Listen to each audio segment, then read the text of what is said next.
Hey, Philip, welcome.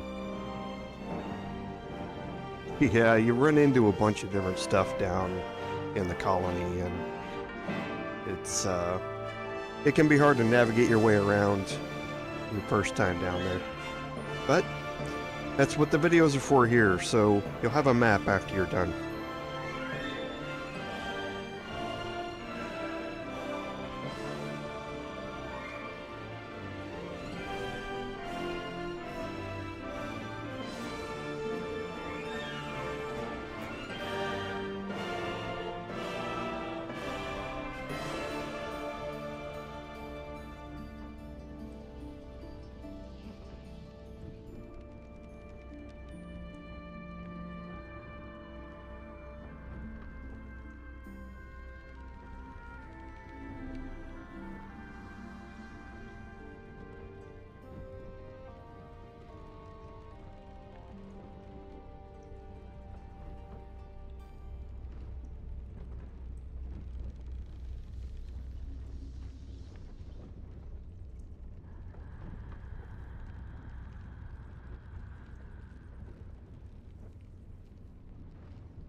uh, yeah, it all kind of connects to each other though. It's kind of one big circle. So at the end of the day, you can't really get lost. You just walk around and end up right back where you were. So at some point or another, you'll find the right exit. But yeah, it's a bit of a maze down there.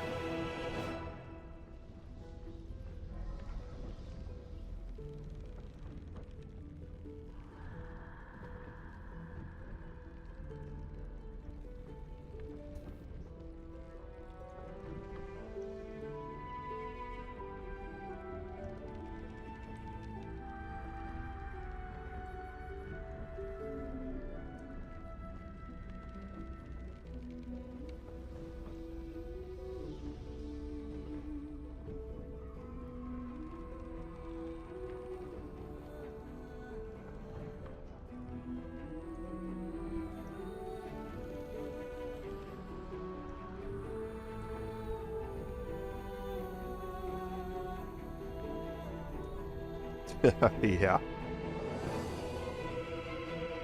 Look, kids, Big Ben, Parliament.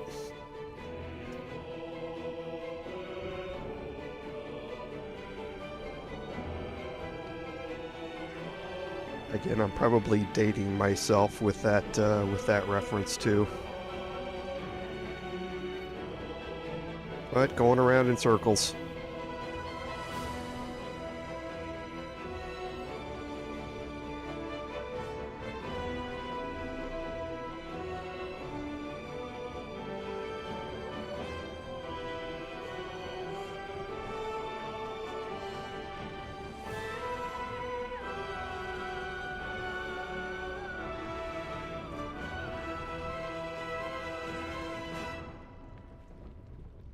Hey Nicholas, welcome to the stream.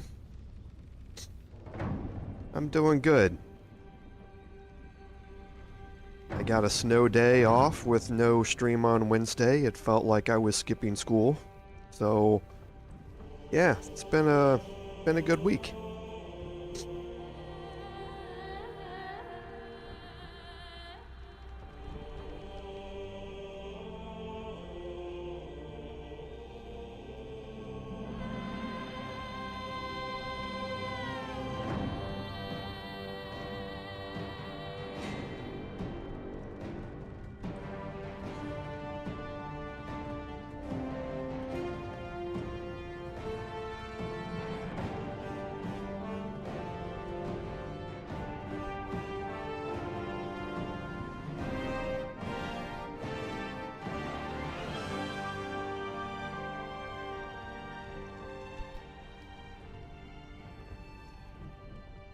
Yeah, it just really meant that I had my Wednesday night off. Still had to do a bunch of prep work and all that sort of stuff.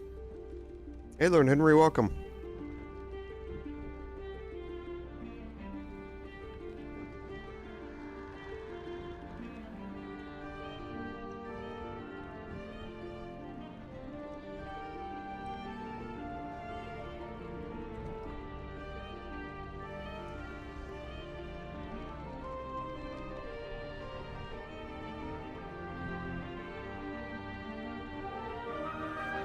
Solo playthroughs certainly seem to be all the rage amongst content creators nowadays.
Yeah, Philip, it's, oh, Nicholas, have I played BG 1 and 2? Of course. Yeah. I spent a lot of time in Baldur's Gate 2. I did play Baldur's Gate 1, but I spent a lot of time going back and going through Baldur's Gate 2 again and again and again. Am I going to do an Origins character on Wednesdays? No, I'm not. I certainly could. But I don't think there's anybody that really suits the main character that I'm going to play out of all the Origin characters. Astarion is probably the closest, but I have another use for Astarion. So it's going to be a Tav. It's going to be a Dark Urge Tav. But that class is still going to be a Bard.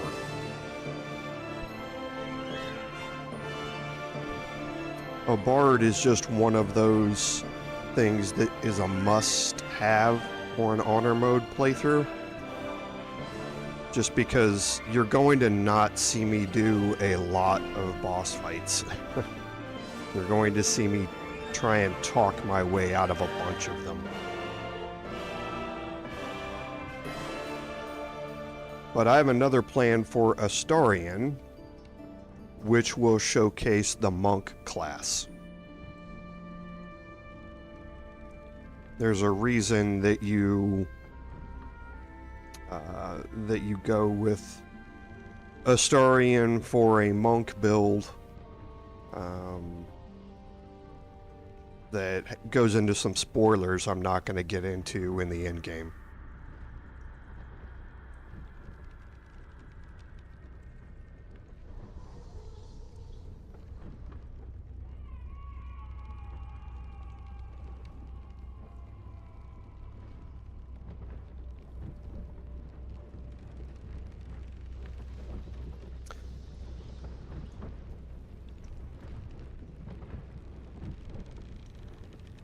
Icewind Dale was fun. That was a long time ago. That was, geez, was that almost 25 years ago now? I think that was around the time that I graduated college. Because I remember playing it. Yeah, I remember playing it, I think, right after I graduated. So yeah, that had to have been around 2000.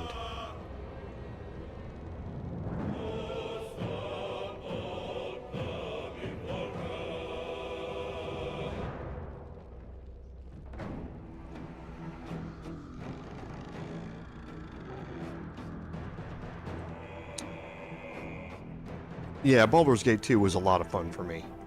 I mean, not saying Baldur's Gate 1 wasn't, but I spent a lot of time on my laptop back then playing Baldur's Gate 2.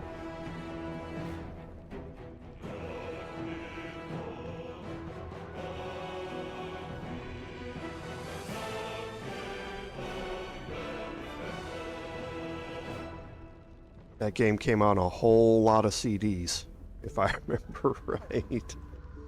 We'll go ahead and get started here.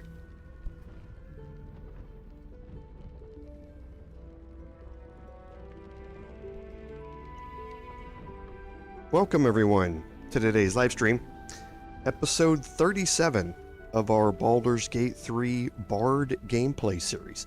I'm Commander Jorval, and I want to thank you for coming along on our journey today.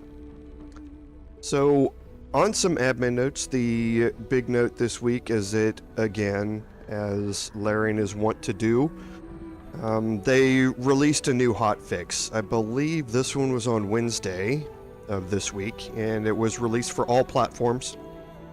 They fixed some bugs, including ones that are going to make some of the careful how I put this. Some people who really like to take advantage of unintended consequences in the game a bit angry in that they removed a bunch of the vendor gold and item exploits. So there used to be a thing where you could go to a vendor, you could open up, or you could sell them a container, then you could open that container from their inventory, drop a whole bunch of items in it, and then buy that container back for just the price of the container, and you got all the free items that came along with it. And then also there was a glitch with the splitting of items thing, and you could take advantage of basically getting a stack of items for free from a vendor by clicking and dragging stuff around while you're trying to split it. So they got rid of a bunch of those things. They also supposedly have fixed the clubs glitch. I didn't know this, but evidently it was just the clubs that you picked up inside Moonrise Towers that were somehow bugged and would automatically equip themselves. Seems a little strange to me because I specifically remember picking up salami and stuff like that that wasn't from Moonrise that would auto-equip itself. So I'm anxious to see if that has actually been fixed or not. They did fix up a couple of other things in Act 2, specifically with Balthazar and the Night Song during these encounters. I've never run into either of those bugs, but they have fixed a couple of those things.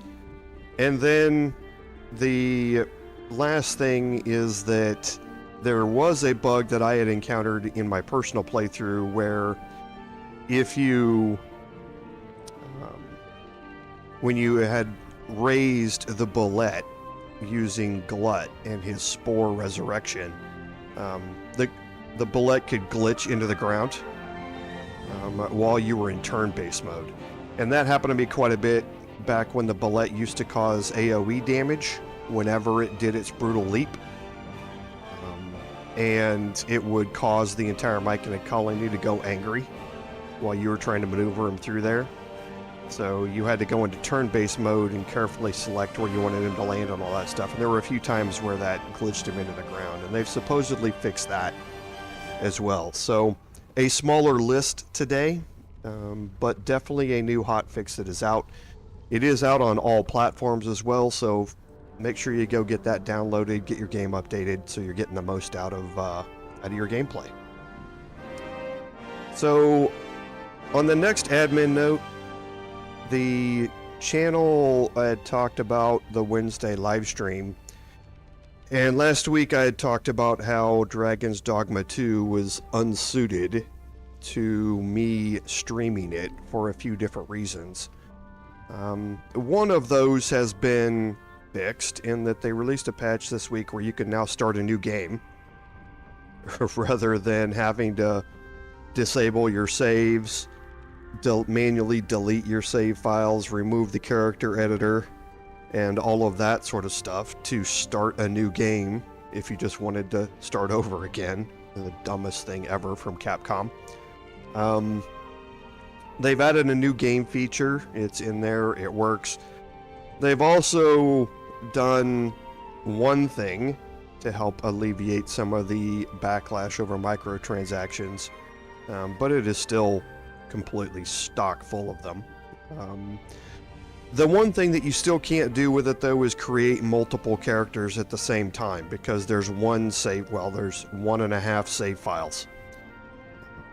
And that doesn't suit how I do my live streams. I like to teach people new things during my live streams. I don't like to just wander around and randomly run into stuff.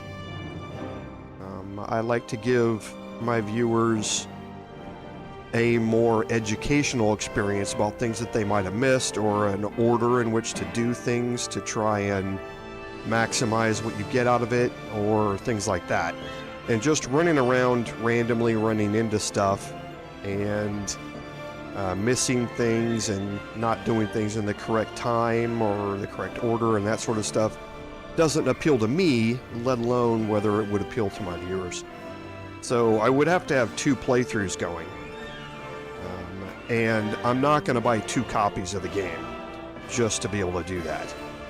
I'm just not. So for right now, Dragon's Dogma 2 is not going to be something that I'm featuring here. Maybe at some point it will, once I get through a personal playthrough and that sort of stuff. But for now, no, it is not going to. It's not going to happen. So we are going to start next week with a new Baldur's Gate 3 live stream on Wednesday evenings.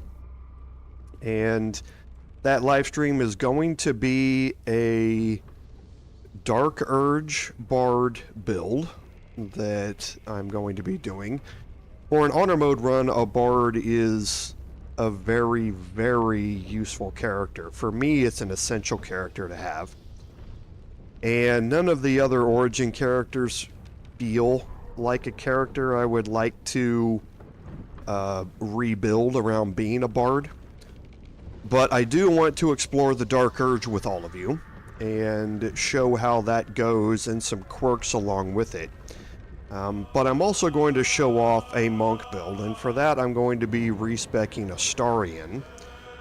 And there are a bunch of reasons for that. Astarion is a perfect origin character to be taken into a bard for a few different reasons, but also specifically because of something that happens near endgame that can substantially increase the monk's power, which I'm not going to get into spoilers on here. So I am going to be doing an honor mode run. I am going to be showcasing the Dark Urge as well as a monk build, just not with my main character. But yeah, we are going to see how all of that plays out, and see if I can make it through an honor mode run. You are going to see me do a few things in that honor mode run that you do not see me do here. You're going to see me cheese a few more things. You are going to see me talk my way out of a few more things, just because I'd prefer not to end my run in certain circumstances if I can avoid it. There are also some things with Dark Urge that, no spoilers, can impact how your game narrative flows, and I want to avoid that if possible.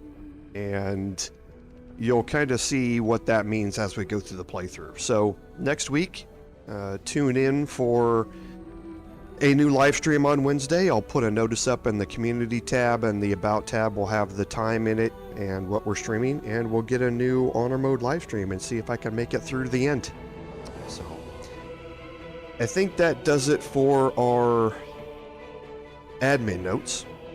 So on our recap, at the end of last week's episode, we had finished up the fight with Ketheric at the top of Moonrise Towers, and we're gonna jump right back in at that point here, and we'll talk a little bit more about it. Hey Patrick, welcome to the stream. Thanks for being here.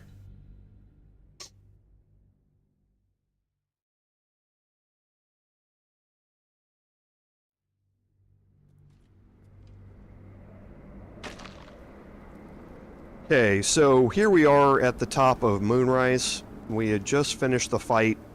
If you look through our action economy, we are down on our spells for some of our characters. We're out of short rests, so we are going to take a long rest here. But remember what I had talked about last time, in that there, in the Paladin playthrough, there is a long rest down here at the end of this. So we are going to take a long rest now just to get our action economy back up to full. But then once we're down here, we can feel free to use whatever action economy we would like, because we're going to have a way to get that back at the end. So, but first, let's take our long rest here.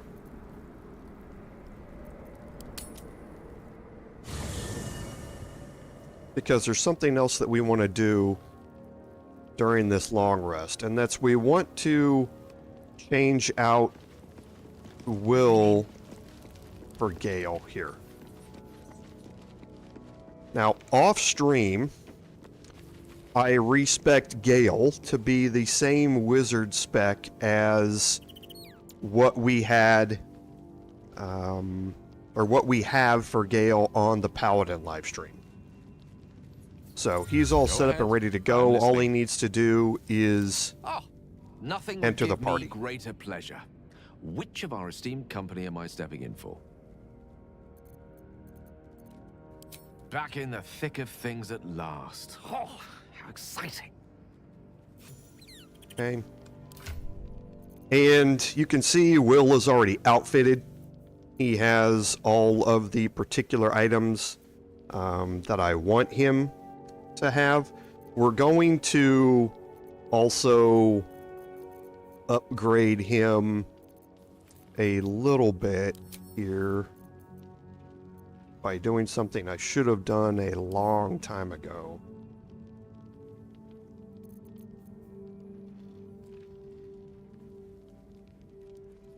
Oh no, I had already cleaned Wyll out. That's right, I'd already moved it over. I had put all of Wyll's spells into the Curious Book so that I can easily move all of the scrolls back and forth between the two.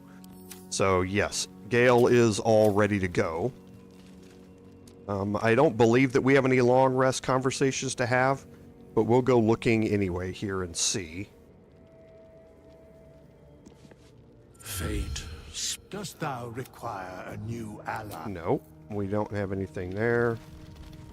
Seems like a good moment to talk. Oakfather preserve you.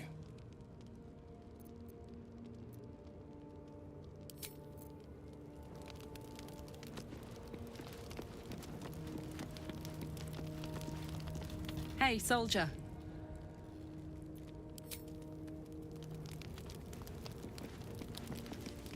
Well met.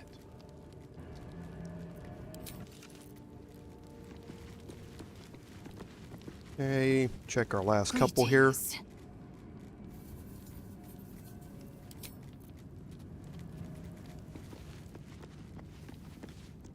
You wanted something?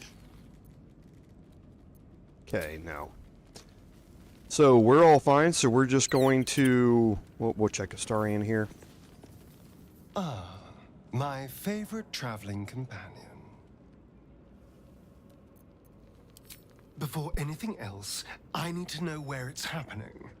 To the public, Cazador is an ordinary noble, a little reclusive perhaps, but just another of the great and the good of Baldur's Gate. He has a grand palace on the hills of the gate, where he hosts the city's high society. I don't know if he performed the ritual there. It feels too public. He'd risk exposure.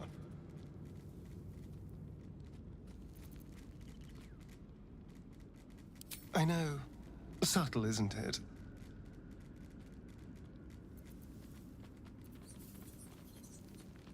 I hope so. Because I'm not striking another deal with Raphael. Knows what he'd demand this time. But if the citizens of Baldur's Gate don't know anything, my brothers and sisters might. Cazador is a master of secrets, but the other spawn must have seen something. Okay, so now we'll take our long rest here. Cursed to put my hands on everything.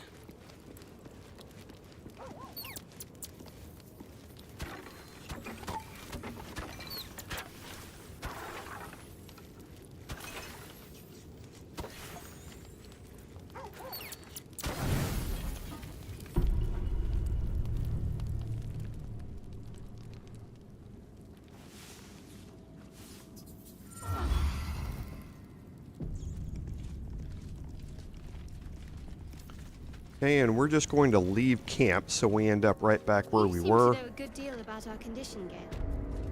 Everything, really.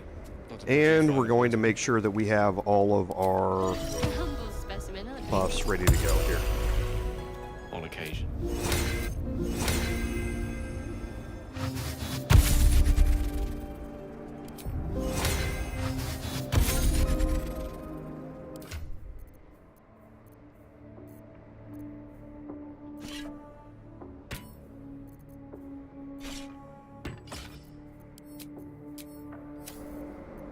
Still alive. So that's progress.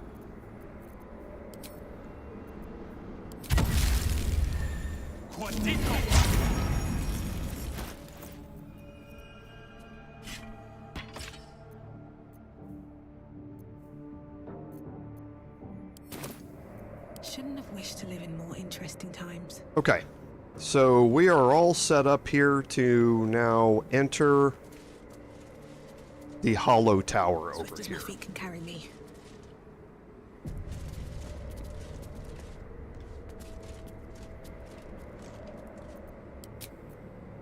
The hole yawns back at you, impossibly wide. A single tentacle burrowed through stone.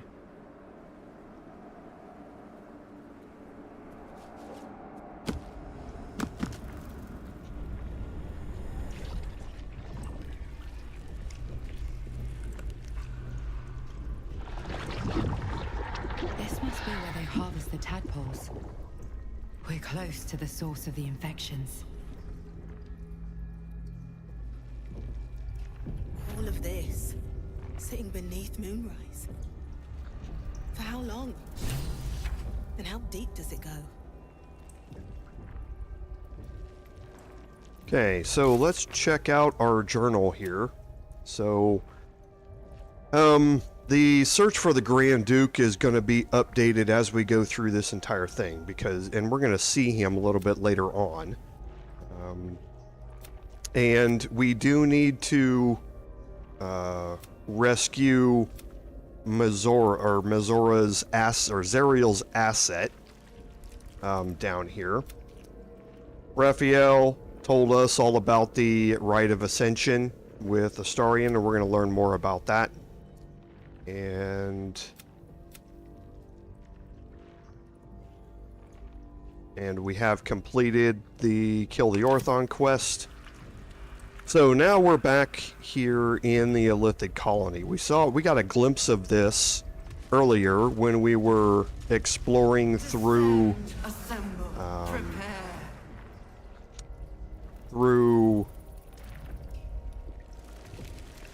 the rest of Act 2 here, when we saw a little bit when we entered through the hole in the wall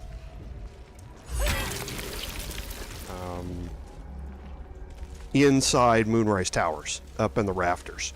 Tread So carefully. we're going We to are continue very exploring close to the here source through of the the rest of the Illithid Illithid now. Colony. You can see the intellect of telepathic ours are storm not has become a hostile tempest. towards us right now. They can become hostile, but right off the bat, they are not. If you get into a fight, though, you are going to attract their attention.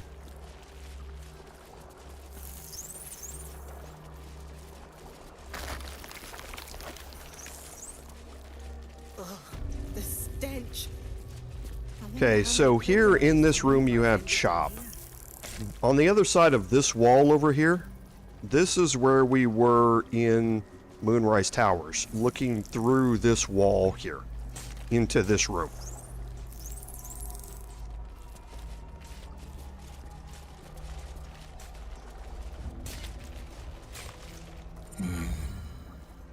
No will sparks behind his eyes. His mind has been hollowed out to better echo the commands of the collective. You could kill it, end its miserable life of enslavement. Surely that would be the humane thing to do. You could take advantage of its vulnerability and plunder what's left of its hollow mind for anything that could serve you. Actually, you know what, chat? We're gonna have to do something because I just realized that I did something wrong. I'm not entirely sure why I had decided at the end of last week I was going to respec to Gale because, or go back to Gale because we had used Gale in the Paladin playthrough. And I don't want to show that for all of you. That doesn't make any sense. I don't know why he did that. So I'm going to reload back to the autosave because I need to show you a different interaction down here. I have no idea why I did that. I was so intent on it after last week that I went through all the trouble of respecking Gale. And I don't want to. I had Gale with me on the last playthrough, or on the Paladin playthrough, and I want Wyll with me this time. Sorry, but there's no room for me. I like how you think. Okay, so now we're going to get the stuff back from... No.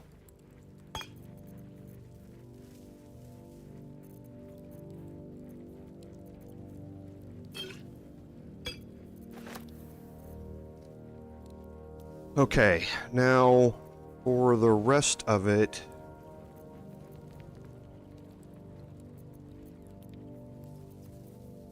No. No, no. No. I am going to take the Disintegrating Nightwalkers.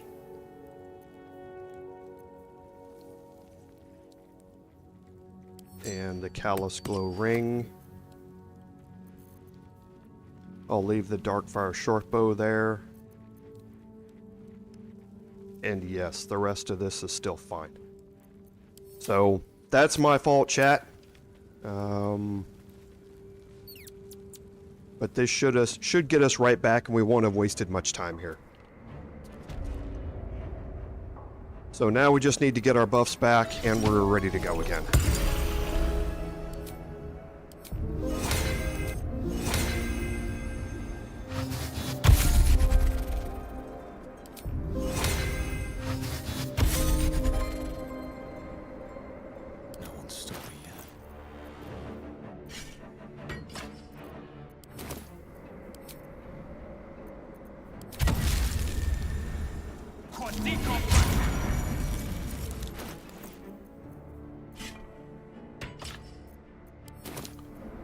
Okay.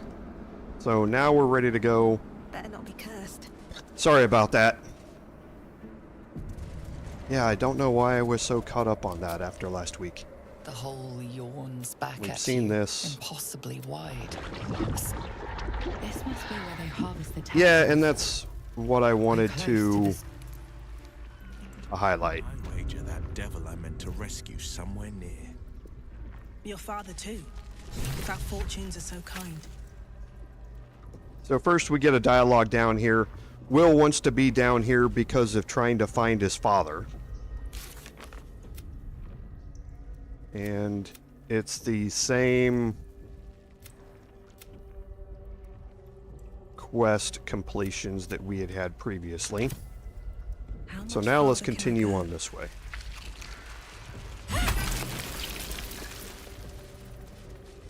Tread carefully. We are very close to the source of the Absolute now. That telepathic storm has become a tempest.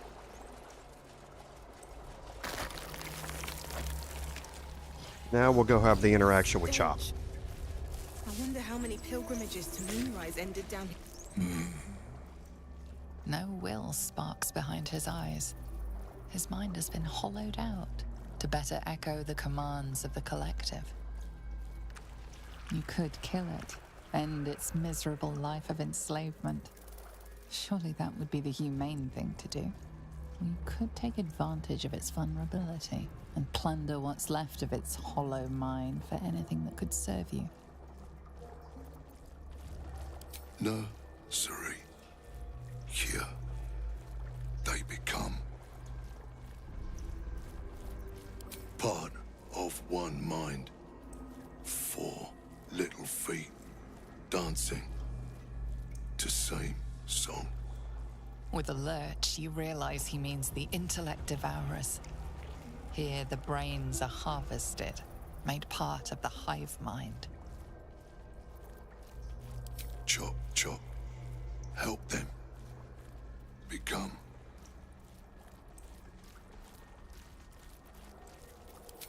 Master. Down deep. 1 of 3. 1 of 3.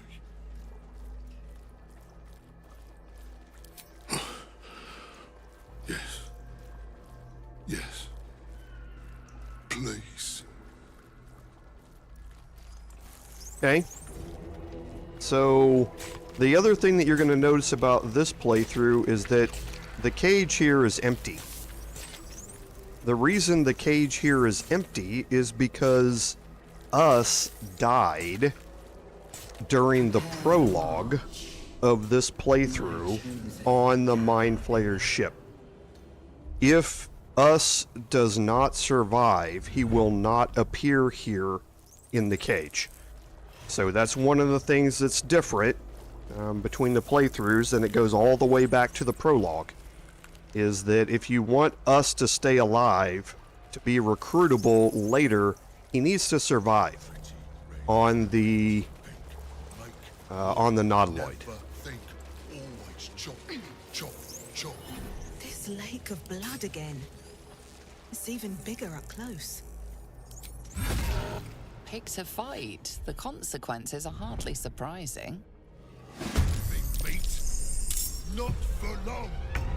Time for chop. Okay, so Wyll rolled first, which is good for us in initiative.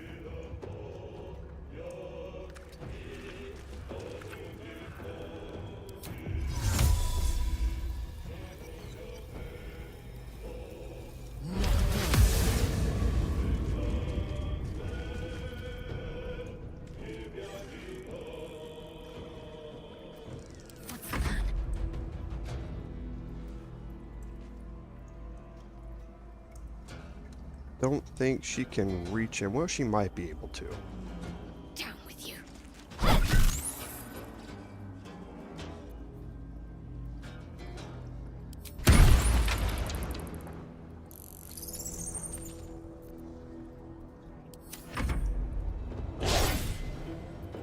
Sentinel procced. Not gonna Divine Smite him.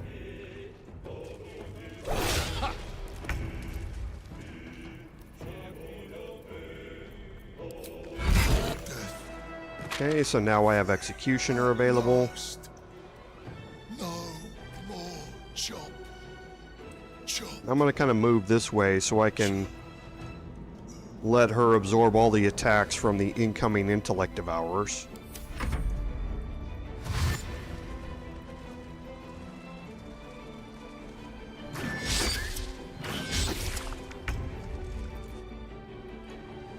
And I don't really care if I get stunned here because I am in darkness.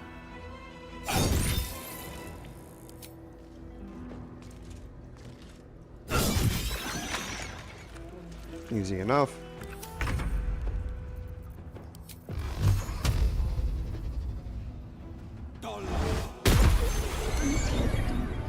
What should I do?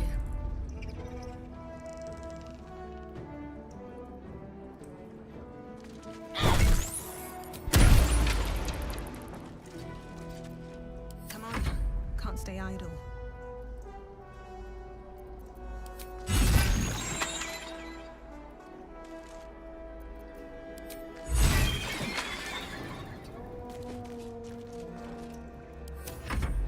And one last one here.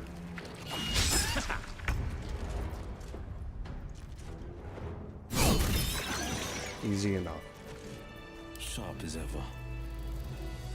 Looking ahead. Okay, searching shop. We're going to have some camp supplies.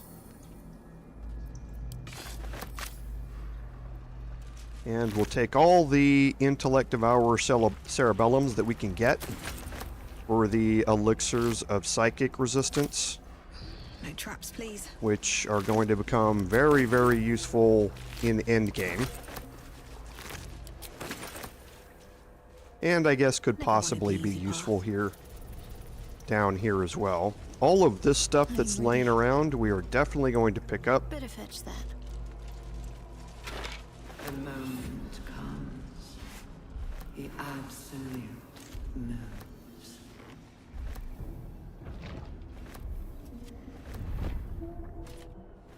There are some pretty cool looking helms down here, by the way. They don't really do a whole lot for you, and they're not worth it to equip, but they certainly do look cool. Okay.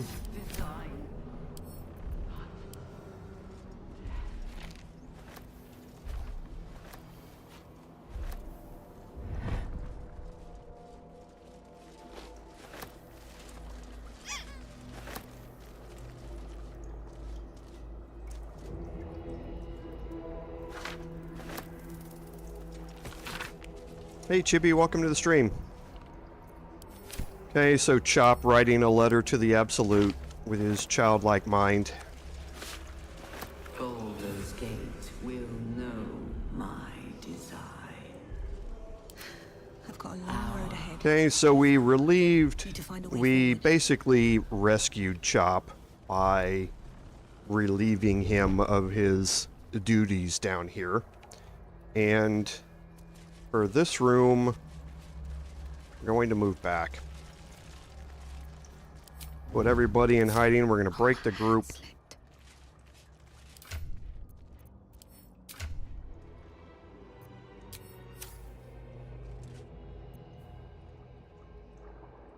We will take the city.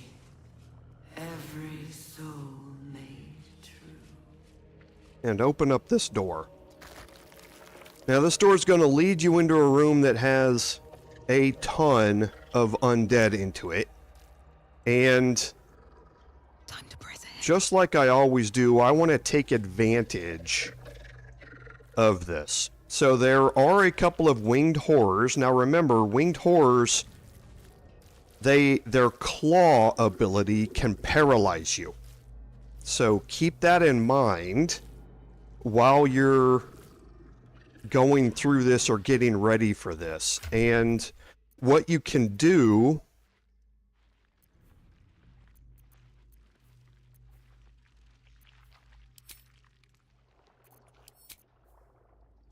is on one of your melee characters, you can equip the Ring of Free Action. This will allow that character to not be paralyzed or restrained ever. So if things go very, very badly for you in here, the Ring of Free Action will at least allow one of your characters to never be inflicted with the paralyzed condition from the Winged Horrors. I'm going to put it on. I don't think I'm going to need it, but it's one of those things that, especially in like an honor mode run or something like that, paralyze can end your run very, very quickly. You want to focus on the Winged Horrors because of that. There are 2 of them that are in this room, and you want to make sure that you're focusing them down as quick as you can. So the rest are greater zombies and zombies, which we're familiar with. There's also, we can't see it in here yet, but we will have somebody else who's going to pop up once we're in here. So I'm going to move in here. I'm going to fight in this doorway here to minimize how many can approach me at once.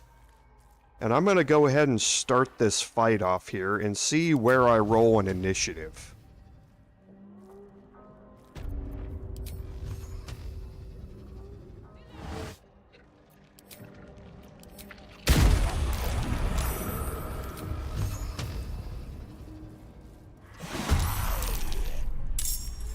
Okay, so all 3 of the Winged Horrors rolled first, so it's good that I put it on,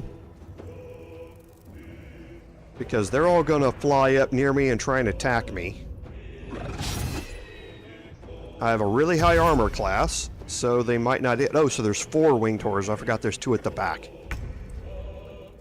So it's a good thing that you put it on, so if you don't roll well on initiative, if they do hit you, they're not going to be able to paralyze you.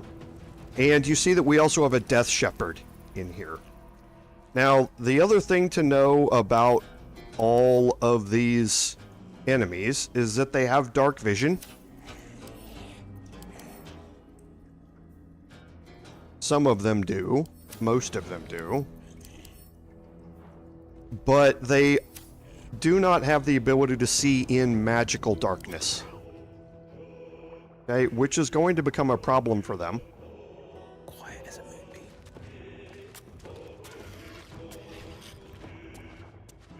Because I'm going to be able to move all the way up here with Wyll based on these detection cones and cast darkness over everybody here. Discern, faithful. That brings Wyll into combat and has provided darkness as a cover for me. I can't waste any more time. And now, since these are undead, you definitely know what we want to do with Shadowheart. Okay, so she rolled a little bit worse in initiative. Light on my feet. And she got brought into combat there. So I'm going to jump my way into this. Oh, you can't jump into it. Right.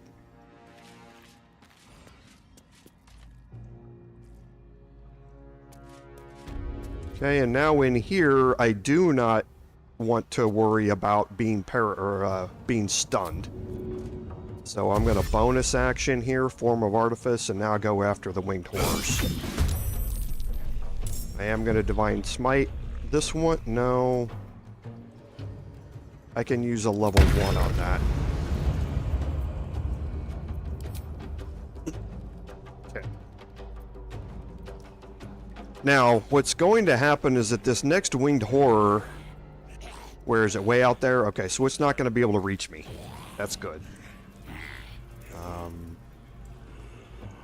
Because Shadowheart is not in the darkness yet, I don't believe.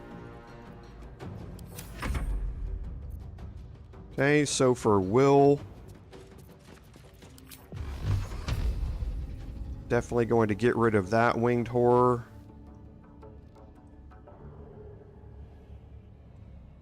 Can I get somewhere where the path is not interrupted on that one?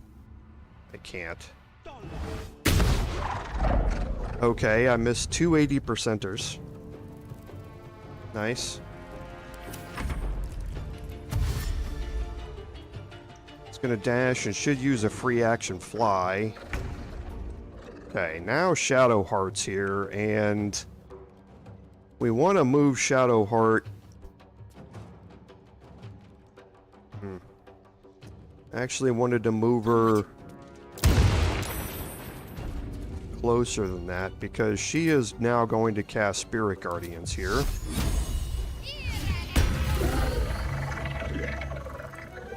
And now we're just inflicting, like always, reverberation stacks and radiating orb stacks as we go through this.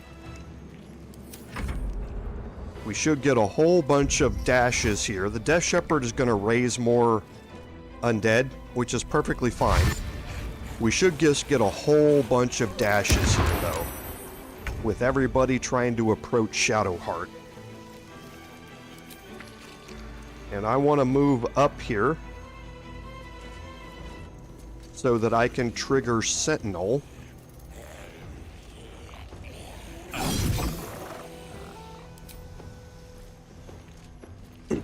If need be.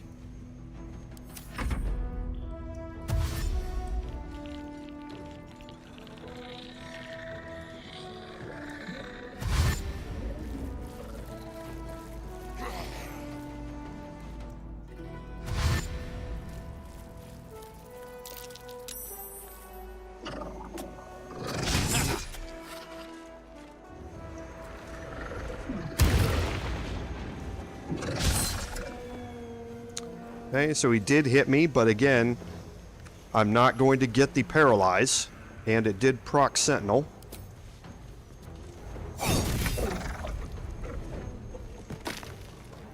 So now I'll get rid of the last winged horror here.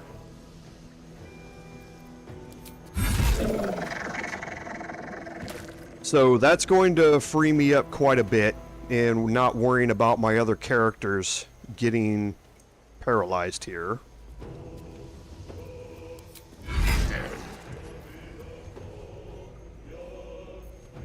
And let's see if I can move up just slightly here. Perfect. No holding back.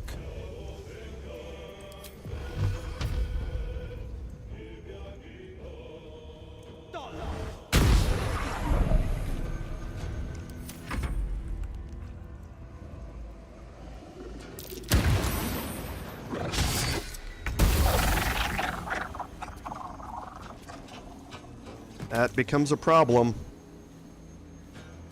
And now I want to try and move Shadowheart, like, yeah, tuck her right in there behind everybody. And now I'm just going to try and use Sacred Flame to try and inflict more stacks of Radiating Orb with the Radiating Blast. Okay, so now all of them have 10 stacks, 8 stacks. That's a minus 10 to hit on all of these. And that's going to be her role there, in addition to just stacking people up with her Spirit Guardians.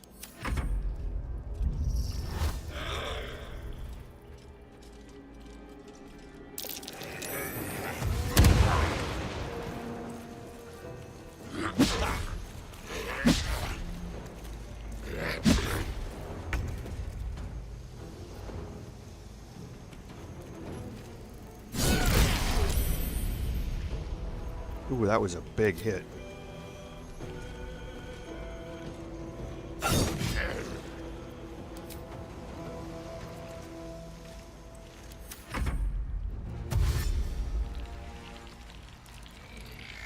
I should be using his bonus action, and I'll do that again here in a second.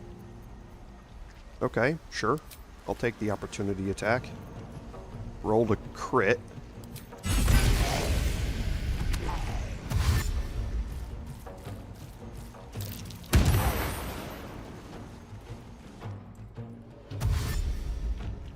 And I want everybody come up near me. That is what I want to have happen.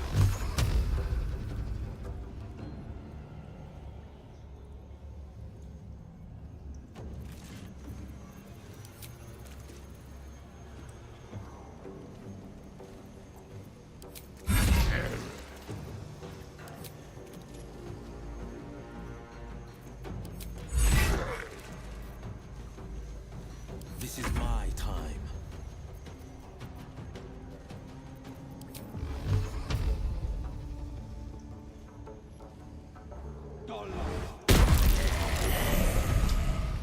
Rolled a couple of crits there. Always good to see from our crit build for Wyll. Let's finish this.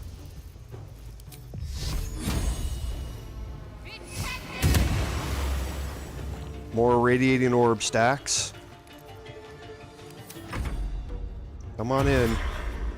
There we go.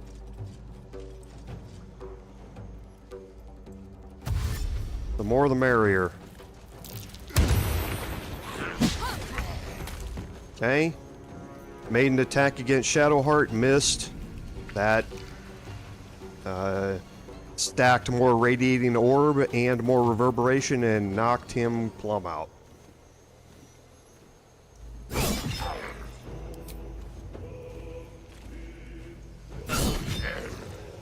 Oh, I forgot to use his bonus action again.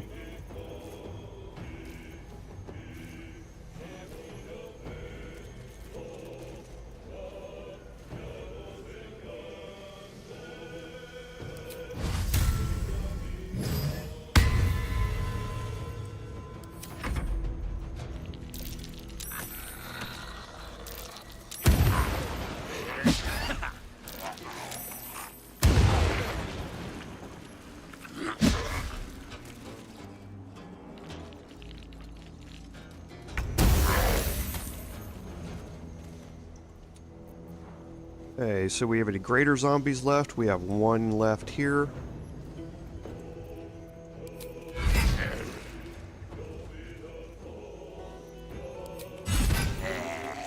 Perfect. On the victor's path.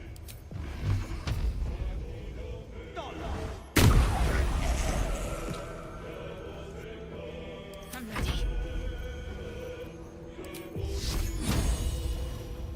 We've got a better chance of hitting the reconstituted duelist with this. So, but that will inflict radiating orb on the Death Shepherd because of the radius. So now he's got 2 stacks of radiating orb, so that's a -2 to hit.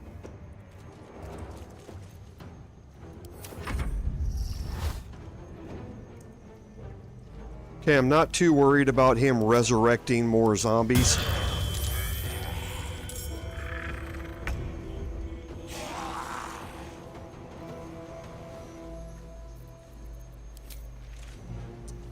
Oh, I can't reach him.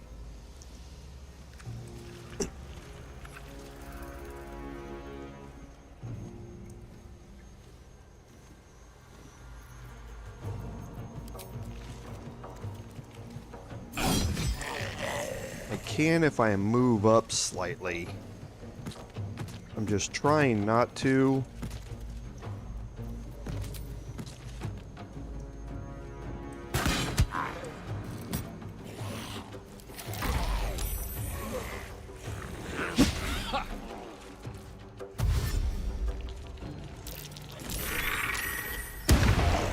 More and more stacks of radiating orb every time somebody gets hit with it. So he's got a -5 to hit now.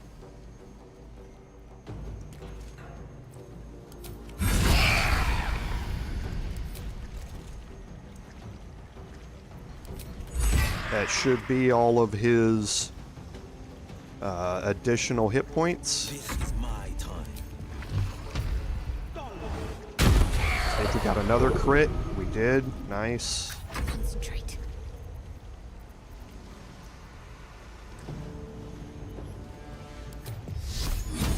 Now we're gonna try and knock him completely prone here. Okay, didn't even need to do that. Just take him out, period. Where do I go from here? And then Kurz will be able to mop this up.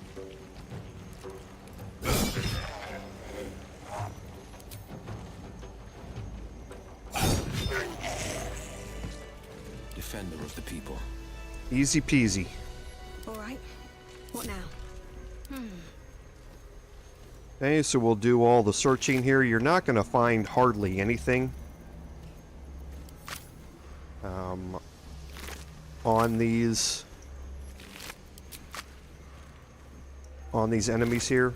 It's going to be a little gold and some items here and there, but nothing that you really need.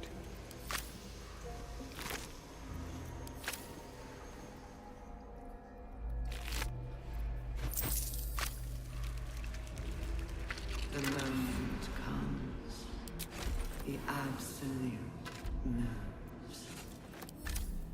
Okay, so we'll just finish up clicking around here.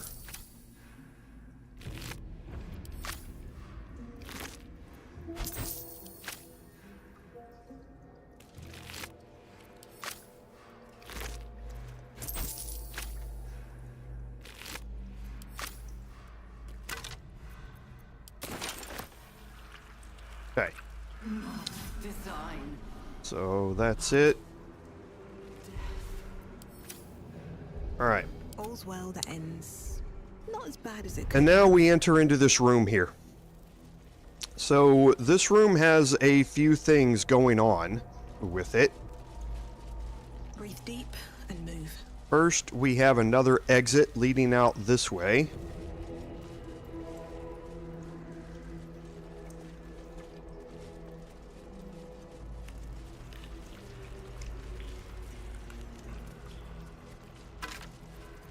Baldur's Gate will know my We have some more bones that the Death Shepherd could have reanimated but didn't. design. Okay. And then we have this area here and this area here. And you really want to go into this area first.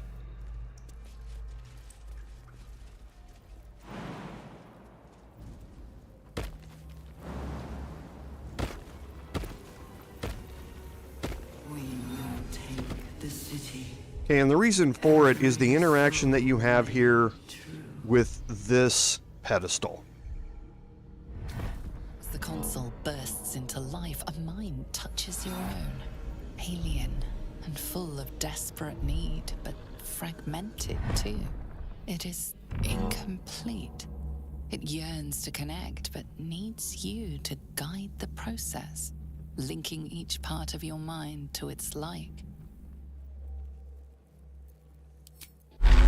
Okay, so we run into the puzzle down here. There are 4 fragments of a mind here: reason, speech, emotion, and memory. And on the opposite side, you can see the same pieces of the mind over here.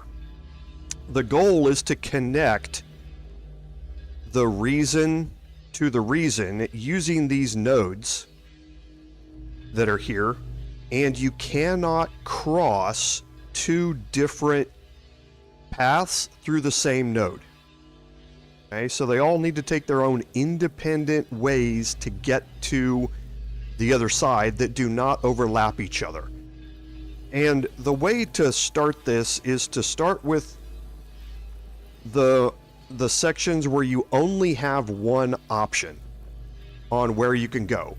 So you can see that speech here, you can go to either one of these 2. Reason, you can go to 4 different ones. Memory, you can go to 2 different ones.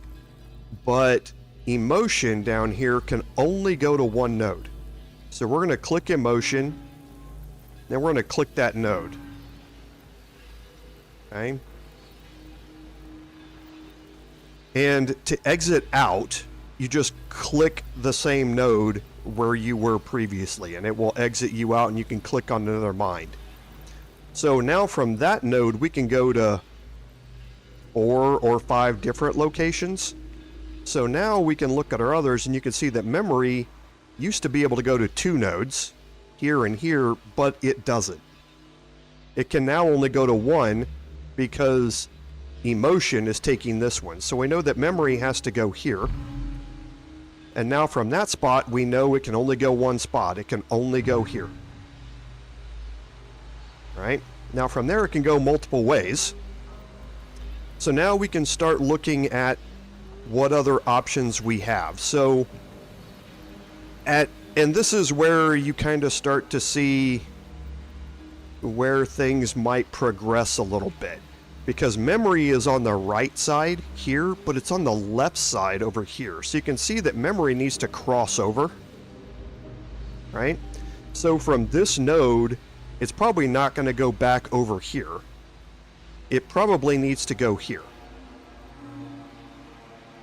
So here, then to here, then to here.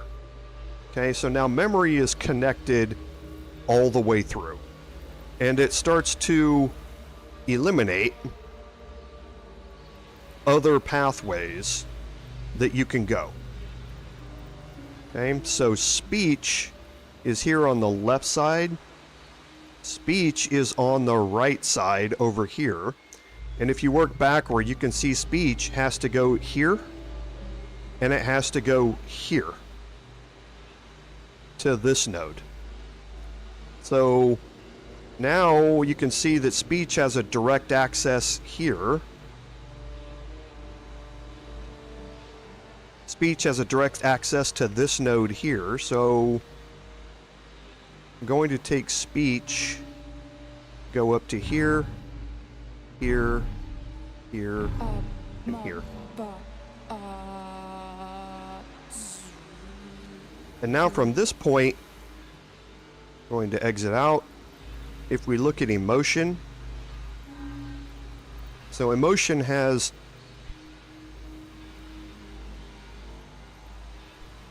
sorry, I had to cough there. Emotion has 3 places that it can go. 2 of them are up high. 1 of them is down low here. And you can see emotion needs to stay down on the bottom. So we're going to take it here. Whoops. We can't go here with it, so we can go here, here, here, and connect emotion. And now all we need to do with reason is connect it to reason over here, not going through any other nodes. And that's pretty easy just by staying up top. Welcome back, Master. And that's going to open this back door for you. And yes, welcome Eric, welcome to the stream. Yes, there are plenty of guides on this. However, it's fairly intuitive, I think, to go through this without needing a guide. It's been a long time since I had done this on my personal playthrough. When I came here on my Paladin, and I was able to figure it out again and again. Here, just did it again, and it's not like I remembered every step to take from my last playthrough, so it's fairly straightforward as long as you use a little logic, and you'll be fine. So, 2 things in here, the Blade of Oppressed Souls and the Waking Mind. The Waking Mind is one thing that's very important for you to pick up. Don't forget to pick it up. And here you've got 2 more items. So the first is a Circuit of Mental Anguish. So if an enemy fails one of these 3 spellcasting saving throws against one of your spells or cantrips, you regain 1d4 hit points. It's a way to get some temporary points back, or gain some health back from a life leech kind of thing, as long as you're able to cast spells that have saving throws associated with them. One thing that I did want to test that I haven't is whether it says when an enemy fails one of those saving throws. So if you cast something like Fear across a group of multiple enemies, if multiple enemies fail it, do you get 1d4 health back for every enemy that fails it? That seems to be what this is saying, but I'm not entirely sure it's coded that way, and I haven't tested it. Maybe it's something that I'll test later on, or look and see if anybody else has tested it. Because that would be a way to get a lot of hit points back if you can cast an AoE type spell that has one of the 3 spellcasting modifier saving throws associated with it. But for now, I don't need it. The Brain Drain Gloves are kind of fun. When you deal psychic damage, you also inflict mental fatigue for 2 turns. Mental fatigue is the affected entity has a -1 penalty to those same 3 spellcasting saving throws for every turn of it remaining. So they're going to start with a -2 right off the bat. Now you can stack mental fatigue because it's every time you deal psychic damage. So you can stack it upon multiple hits, or any time that you're dealing psychic damage with a weapon or anything like that, it will stack it up. When it gets to 5 or more turns of it stacked up, then it's going to take 1d4 psychic damage. Right? So the Brain Drain gloves are actually really good for certain monk builds, but can also be very useful if you're using, say, one of the Githyanki swords. As a Githyanki, you can build up stacks of mental fatigue, making it easier for your other casters to land their AoE, fear spells and that sort of stuff, or debilitating spells like Hold Person, Tasha's Hideous Laughter, that sort of stuff, because their saving throws are decreased, while at the same time stacking up stacks of that to give you an additional 1d4 damage once the stack limit is reached. Okay. So the other thing that we picked up is the Blade of Oppressed Souls, and this goes right along with what we were just talking about. The Blade of Oppressed Souls is a versatile longsword. This is a strength weapon. This is not a finesse longsword like Falareluv is. It's a +1 weapon, but it deals an additional 1d4 psychic damage. So anytime you deal damage with this, you can then stack up mental fatigue using the gloves, and then using the circlet to be able to land your wisdom, charisma, and intelligence-based spells a lot more often. So all 3 of these things run hand in hand with each other. And the Waking Mind. We're going to keep this, and we're going to head over to the other room now so that we can use the Waking Mind.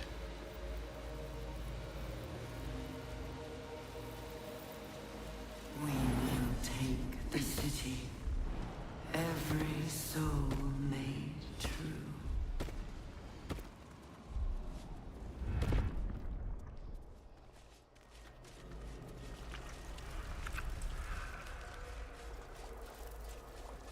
And that's over here.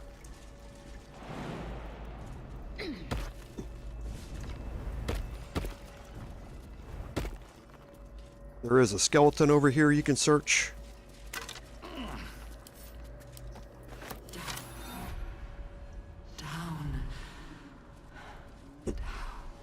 Now you're going to get into this room here, and there's a few things that you can read and or loot here on the table. There's also an eye patch here. An eye patch? Wonder who it belongs to. Or belonged to. And that's going to advance the Find Mole quest. We found his eye patch down here in the lab. It was bloodied but intact. Maybe she's still somewhere here in the colony. You can read Balthazar's notes. And again, you feel free to pause at any time during the playthrough and read through these. There are some rune slates, which again have some more lore that you can read. There is an incense we're going to pick up here as well, and you have the Resonance Stone. So the Resonance Stone, you can see everybody now has this Steeped in Bliss condition. It's an AoE aura around wherever the stone is. So whoever has this condition, you have advantage on physical checks and disadvantage on mental saving throws. You're also vulnerable to psychic damage. So remember, this is advantage on physical checks, not saving throws, on physical checks. And you have disadvantage on mental saving throws. So on all of your charisma, intelligence, and wisdom saving throws, we now have disadvantage. You're also vulnerable to psychic damage. Now this thing can work both ways. Meaning that if you take this stone and you throw it near a group of enemies, they're all going to be affected by these same things. So you can now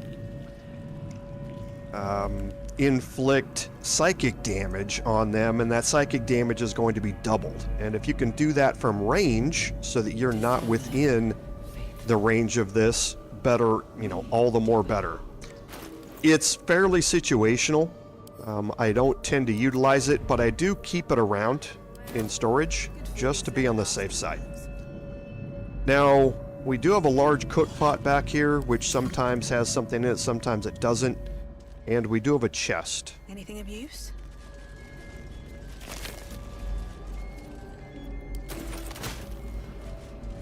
Okay, now here you can see we have the willing mind and the true mind.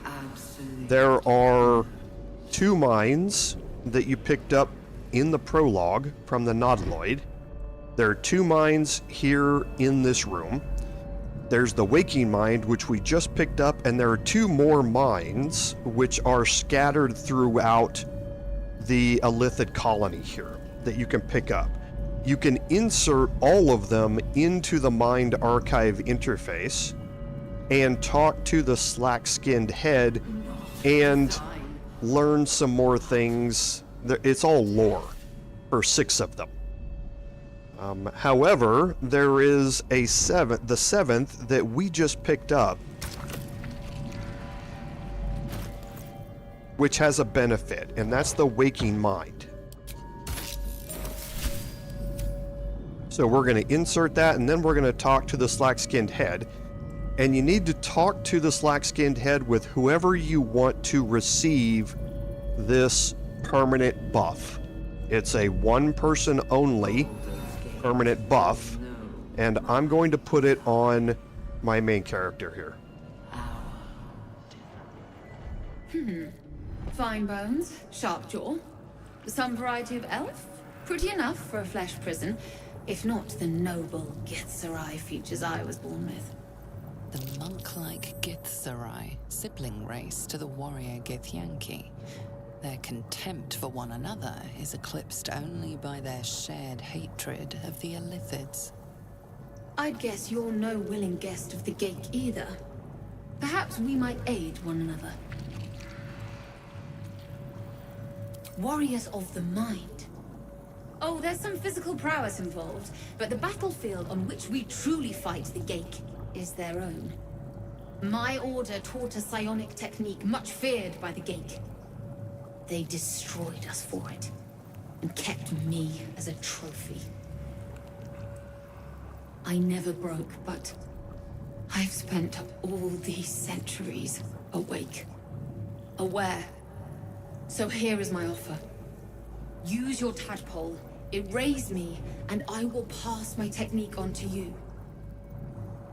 You feel the oncoming void tug at the back of your mind and the edge of your soul. Your patron bids you caution before agreeing to this pact. The monk isn't telling you everything. All right, the gate did not find my monastery. I led them there. They promised me immortality, and they gave it. I have been their rotting trophy for centuries. As her agitation swells, so does her latent psionic power. To your tadpole, that guilt and terror are almost fragrant. You realize the Illithids locked her away not as a trophy, but as a fine vintage. Please, touch my mind and purge it. The moment you do, my knowledge will be yours. Okay, so 2 different things you can do here. You reach out and purge her mind like she wants you to, then you're going to receive the permanent buff. The awareness that floods you is nothing like the tadpole.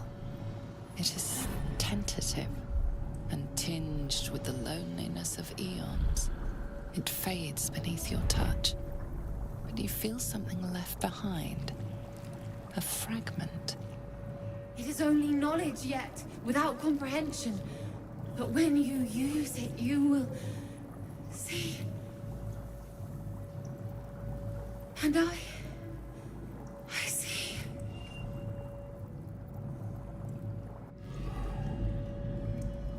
Hey, and that's going to give you the buff called Githzerai Mind Barrier. And that gives you an advantage, a permanent advantage on all intelligence saving throws. Okay? So the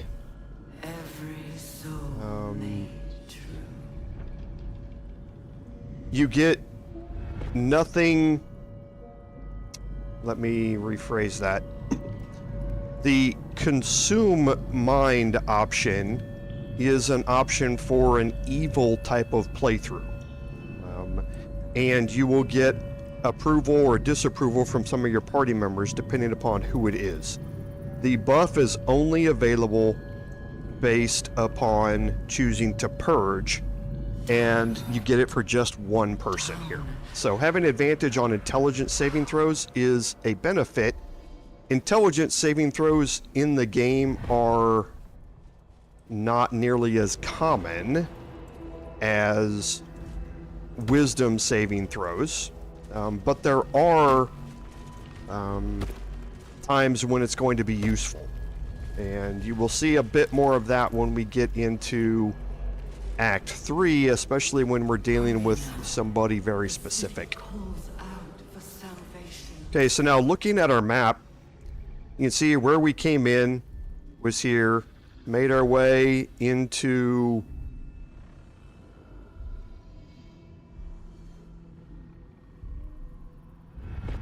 I'm thinking.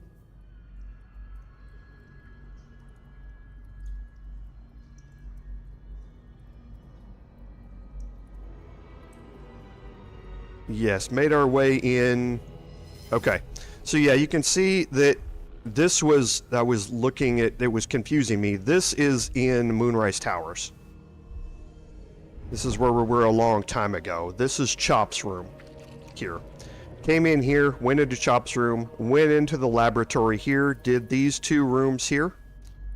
So now we're going to head out to the north, which is the same direction that this pathway would go.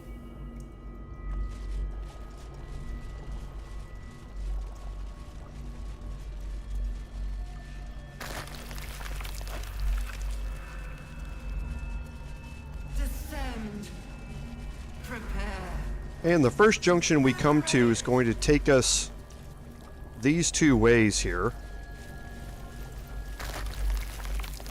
First one here is going to take you into this room. If you're interested in the stories of the mines, one of your other mines is in here, the Fresh Mind. Okay? There are also some Nodloid tanks in here to pick up. And there's a couple of neural apparatuses which affect this platform here. And then you have a restoration pod. This restoration pod is going to allow you to take a long rest. Now it's important to know that restoration pods in honor mode are single use only. In all the other modes, you can use them multiple times. So we could go down here and take a long rest anytime we want just by clicking on the restoration pod. However, in honor mode, that is not the case. So you want to save this until you are ready to go down to the final area here. And that's why we're not going to go that way yet. And we're going to make our way around over here. And here we have the barracks.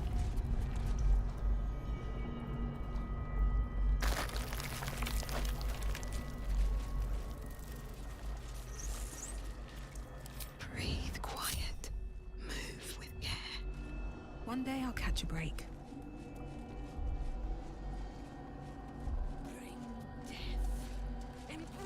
General Thorm was attacked. The order to evacuate given. You should not be here. I conclude you are one of the attackers.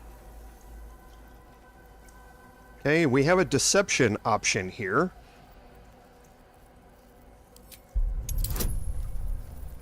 It's a high DC, but we have a few bonuses that we can throw onto this.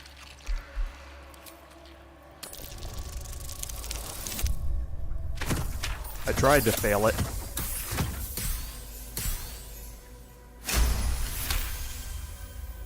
I have no need for a throne. You could merely get in the way. Go on, make yourself useful somewhere. If you cannot manage that, just stay out of the way. Okay. And now we can talk to everybody here. Heed the mistress. She is blessed. The end is coming. Do you feel it?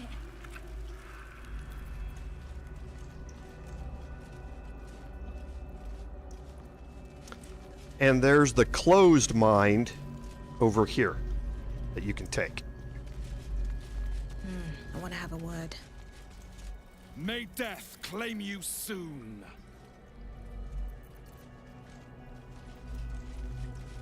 And now we're going to go talk to Kressa Bone Daughter again.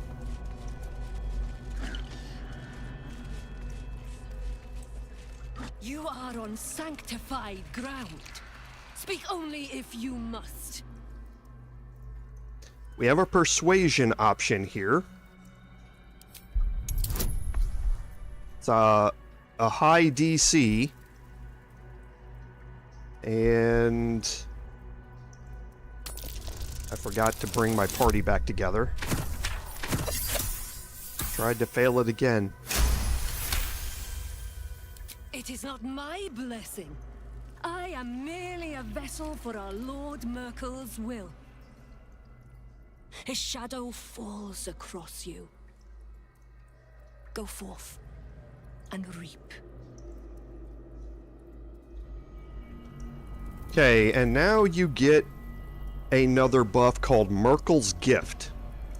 Blessed by a Mistress of Souls until your next long rest, the affected entity gains 10 temporary hit points, and creatures that strike them with a melee attack take 10 cold damage. This is level 2 Armor of Agathis, is what it is. It's just given to you here by passing the persuasion check for Kressa. So we got the XP from the deception check to avoid that fight. So I am not going to kill Kressa Bone Daughter here. You certainly can, if you would like. She and the other... Well, she carries the same... do I still have one in my inventory somewhere? I don't. She carries the same Myrkul's Flail that has necrotic damage on it, so if you do want another one, she has it. But there's nothing else that she has that I want. However, that buff can be useful, but it's going to last until my next long rest. So for now, I'm going to leave her here.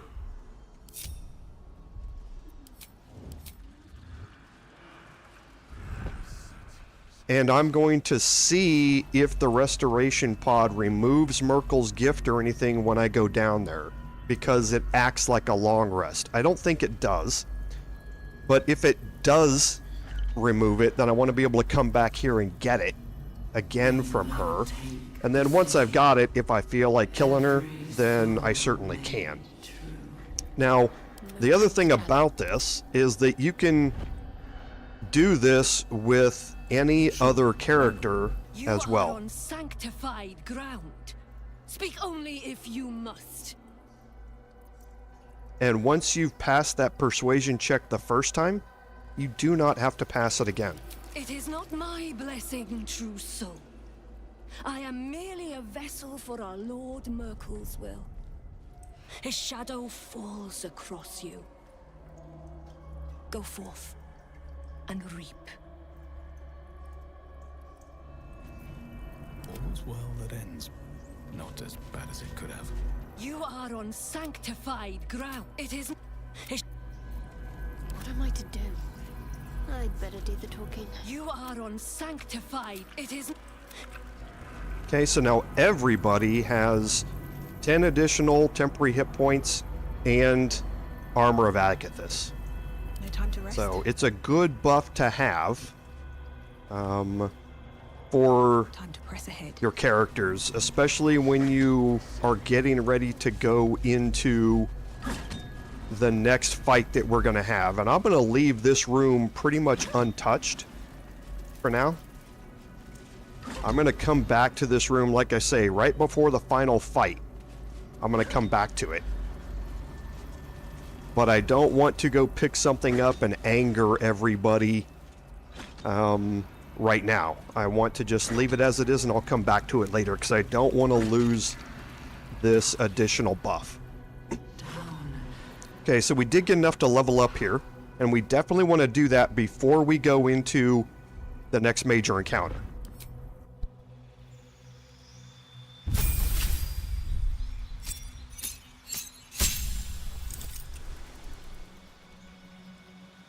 Okay, so Bard at level 5 gives me a couple of different things. Now, remember,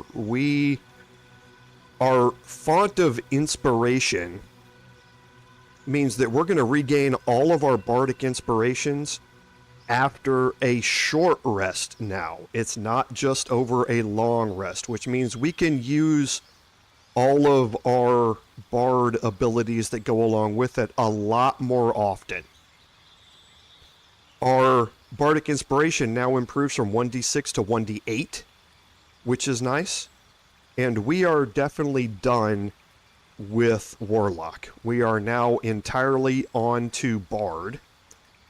So we've gotten a couple of good bonuses here. We also unlocked 2 level 3 spell slots. And we have the option to go with, or to select our spells here. Now, as far as level 3 spells go for the Bard, there's a few that are really interesting. Hey, Ostamura, welcome. So, remember we talked about Fear previously. Fear is a Wisdom saving throw.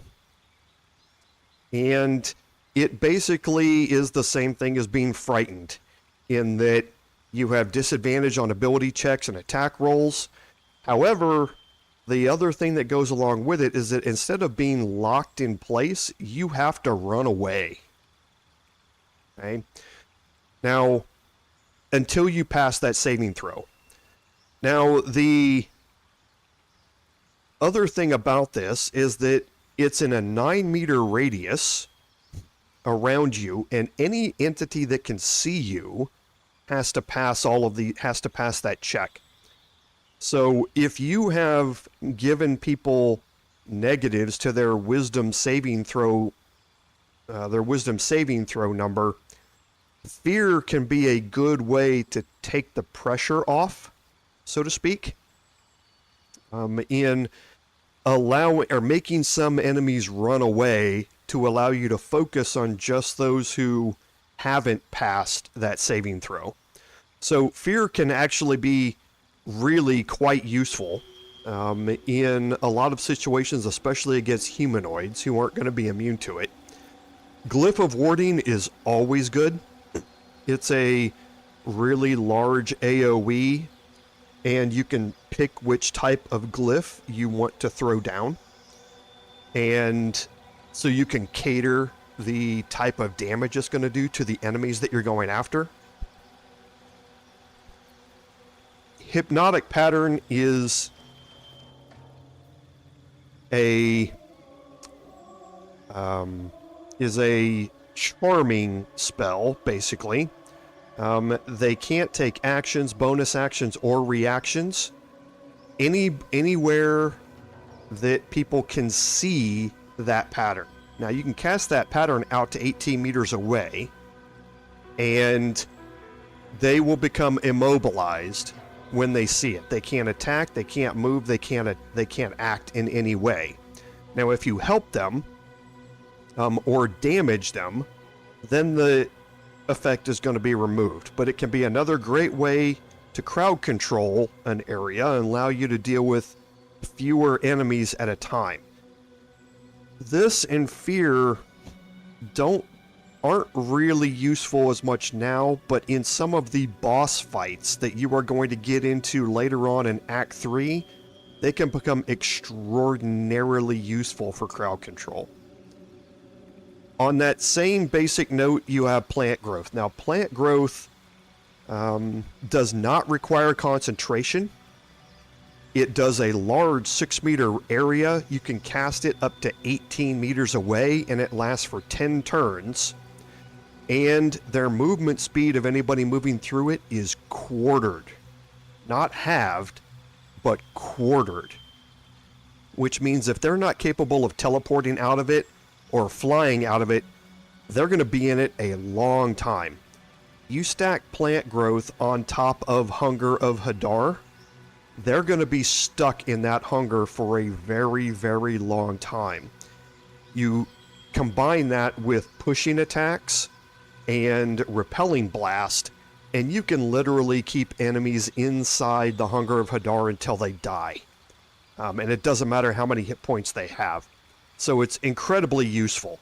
So as far as, and Stinking Cloud is another one of those crowd control AoE spells, where if they are inside the cloud, again, the same thing as plant growth, a large radius, you can cast it a long way away, they cannot take actions. Now, they have a chance to avoid that, and it doesn't say it here, but I believe this is a Constitution saving throw to avoid the effects of it. But again, not nearly as useful to me as some other things. I'm going to go with Glyph of Warding and Plant Growth, or Glyph of Warding here to start with, but I'm going to go back and look at my spells here. I chose Hold Person. I definitely want Knock. I don't think I need Healing Word anymore, so I'm going to drop Plant Growth in there instead.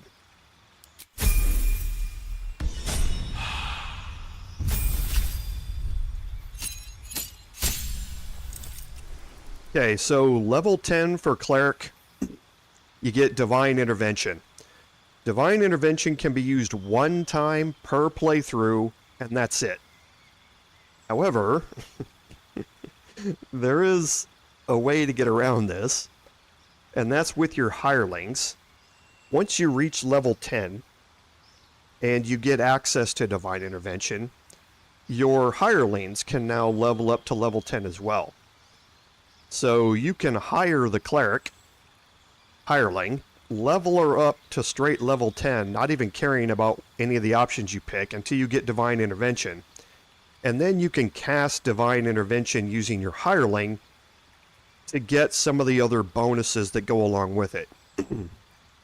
Now, the main intended use for Divine Intervention is that it will resurrect all of your party members back to full hit points one time, which can be incredibly useful in your honor mode playthrough. Now, however, there are a couple other things for Divine Intervention that it can do, and one of them is that it can get you a divine weapon. That divine weapon is a legendary weapon, but you can only get it use your Divine Intervention to get it once, but once you've got it, it stays with you. So you can use it to get that weapon with a hireling and give it to somebody else. You can also use another hireling, respec them into cleric, go up to level 10 again and get another copy of that weapon to give to somebody else. So you could outfit your entire group with it. I'm probably going to do that at some point just to show what it does, but I'm not going to do it right now. At level 10, we gain another level 5 spell slot, which is very, very useful to us. And for our cantrips, it doesn't really matter what we're going to do with these things. Now, from our prepared spell list, it gave us Planar Binding as our next spell, which is actually really good.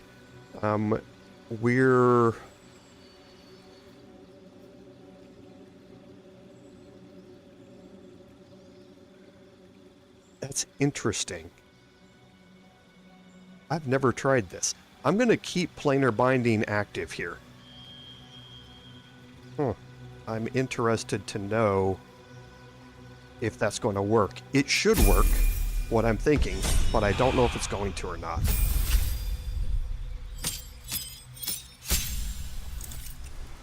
Okay, so for Curs here, we had leveled up Warlock, we had leveled up our Fighter to level 2 to be able to get bonus action for him. And now you have a choice on how you want to continue things on. If you level up Fighter to level 3, you're going to get your subclass.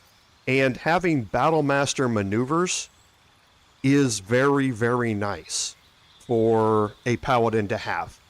If you level up Paladin to level 3, you're going to gain your first set of oath spells and your first set of actions, but it's also going to put you on that track to get to level 5 Paladin. And sorry, I'm looking here because I had forgotten to pull it up. Okay. And at level 5 Paladin, you gain your extra attack, which in this mode is going to stack with the extra attack that we got from our Warlock Deepened Pact. So you either go to level 5 Fighter here to gain extra attack from Fighter, or you go back to Paladin and go to level 5 Paladin to get the extra attack there. In my mind, it is really 6 of one, half dozen the other. However, the main difference here in my mind is the extra either the extra abilities that you get from your chosen subclass as a fighter, or the additional spells and or damage that you're going to be able to get from your leveling up as a paladin.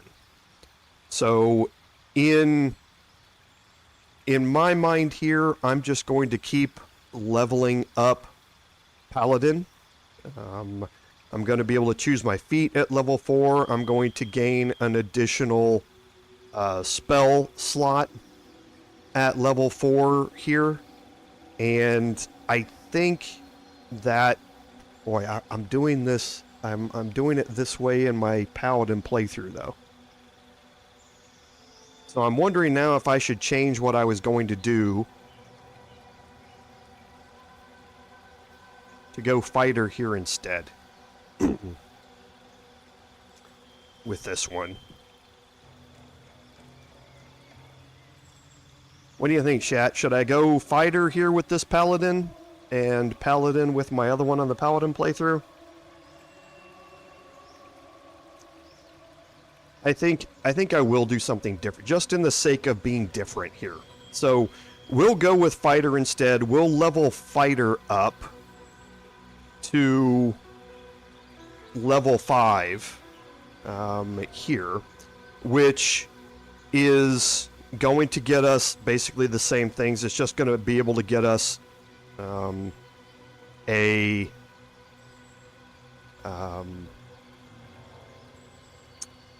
subclass here. and that's it. Now, one thing that I haven't done...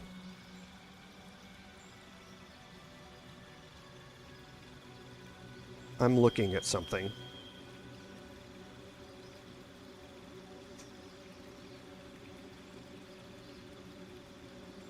I wonder if instead... Now, let's go this way. So now the choice becomes the subclass here. Now, Battlemaster is incredibly useful. Incredibly useful. However, there are a couple of very intriguing options here, especially for a Paladin class. Now remember, our Divine Smites are based upon spell slots. So, Eldritch Knight is going to gain another spell slot. So that's one more Divine Smite. Eldritch Knight's also going to gain the Weapon Bond, which means that you can't be disarmed, and if you throw a weapon, it automatically returns. Now, spears are throwable weapons, and my end goal for the build here is to change Kerr's out to be utilizing a spear and a shield. And this would allow him to throw that spear and have it come back to him every time he throws it. The other thing, so I gain an additional Divine Smite here. The spells and cantrips are, meh, just is what it is. But I gain an additional Divine Smite here, and I gain the ability to throw my weapon and not be ever disarmed while I'm using it. Or Champion. Champion gives you a single thing here, which is your improved critical hit. So this is the number I need to roll a crit is reduced by 1. Now I've already got that in the way of my covert critical here. I can expand that with an additional ring. So I could be getting a 17, 18, 19, and 20 for crit chances. Eldritch Knight also, remember, at level 4, it's going to level it up, and I'm going to gain another level 1 spell slot. So I'm going to gain another Divine Smite out of it. At Champion, at level 4, you don't get anything else. It doesn't give you any more bonuses. Eldritch Knight is the only one that gives you another bonus. So it really comes down to getting an additional crit chance or gaining 2 additional Divine Smites and the ability to never be disarmed, and also being able to throw my weapon and have it come back to me. And I think I'm actually going to select Eldritch Knight here.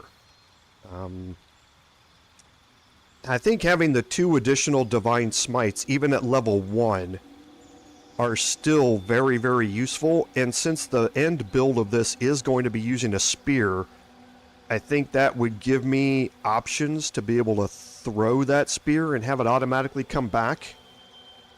Battlemaster, I've shown a bunch of different times, and it's incredibly useful. The maneuvers are very, very good. It's not going to level up at level 4.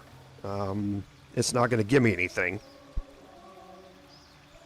So I think I'm actually going to pick Eldritch Knight here. So for our cantrips, these don't really matter to me at all. Having Bone Chill is nice to prevent some enemies from healing.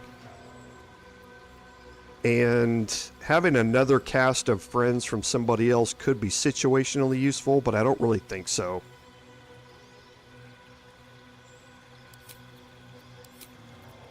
As far as my spells go here, Magic Missile's interesting. And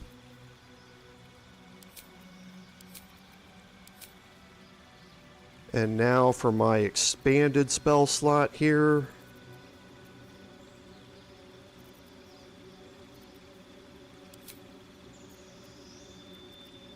Because none of those, again, really matter to me. Actually, do I have enhanced leap on somebody else? I can't remember if I do.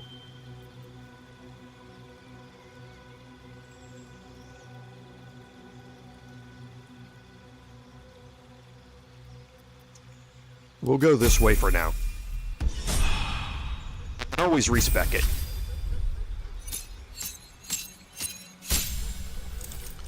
Okay, so at level 10, we're going to stick with Sorcerer because this is going to give us our second feat here. And I need to look at my notes here and see if this is how we're going to go. So 1, 2...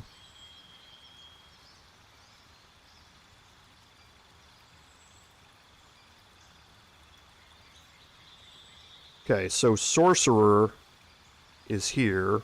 So 1, 2, 3, 4, 5, 6.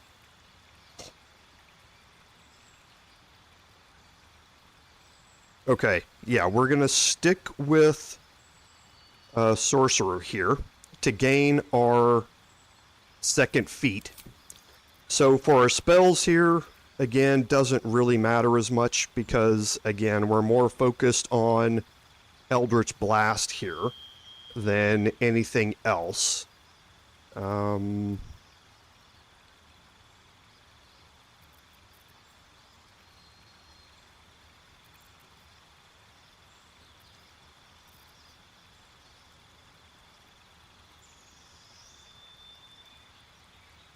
I think we will go with Wall of Fire. Okay, so he's got Enhanced Leap here, which is good. I don't want to replace any of those. And now for our feet. Sorry, everybody, I'm coughing a lot, and I'm having to mute my mic. I've got something stuck in my throat here, so I apologize. So we went with Spell Sniper here to be able to lower our critical hit chance by 1. So he has a better chance of landing a crit with his Eldritch Blast. Because of our Eldritch Blast, we're now going to go with our ability improvement to up our Charisma to 18. Now there may be a respec involved with this at a point later on down the road once we get into Act 3. But for now, I want to gain him the additional +1 damage and to hit with Eldritch Blast.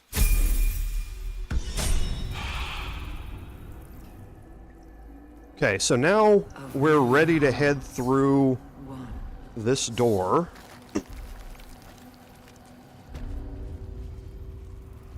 And we get into this room here. Okay, now there's a book on the table. Brine pools, but empty of tadpoles. Unusual. Harvesting all the larvae indicates they are getting ready for something big. Okay, now we're at 11 tadpoles here, and I forgot again which check this is.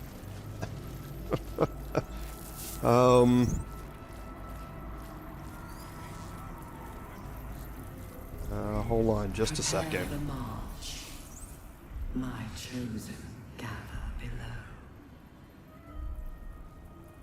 Because I don't want to... I keep forgetting what this is. Okay, so it's a perception check.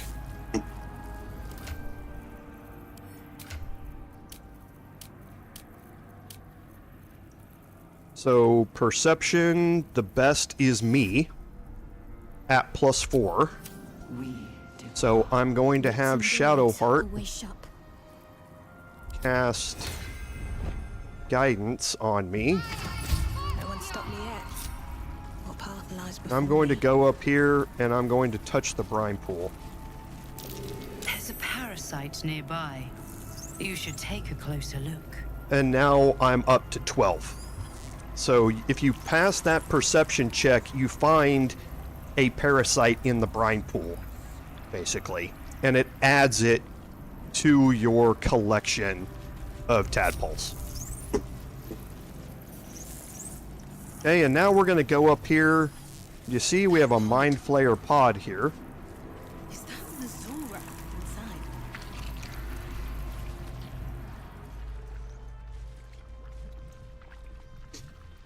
Mizora, you're Zariel's asset. My dumb little stinker. Took you long enough. Now, by Grazit's cock, get me out of this thing! I'll do it, and you'll set me free. That was the deal. Yeah. So, get to it already.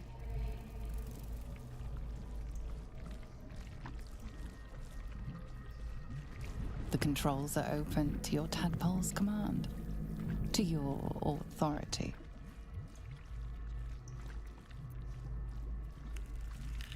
You know this symbol from the Mind Flayer ship. It means annihilate.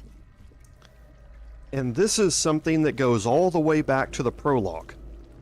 If you were able to decipher the symbols that were on the consoles on the Nautiloid, then you will automatically know what these controls mean here as well. You recognize the marking from the Nautiloid. An Illithid symbol meaning unleash. Okay, you can also use a strength check here.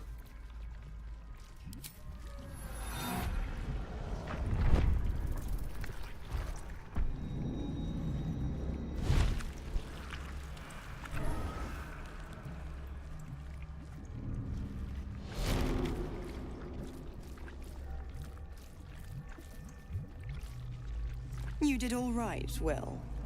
I'd give your belly a good rub, but never could stand the smell. You're free, Mizora. I held up my end. Now you hold up yours. Sever the pact. Clause Z, Section 13.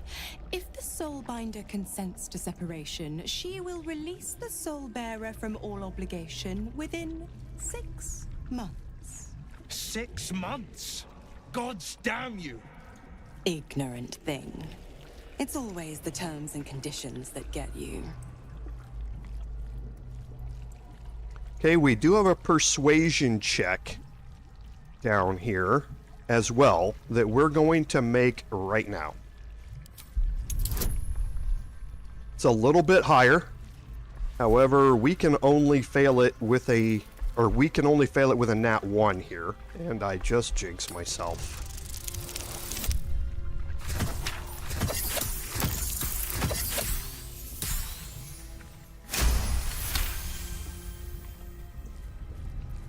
Another one?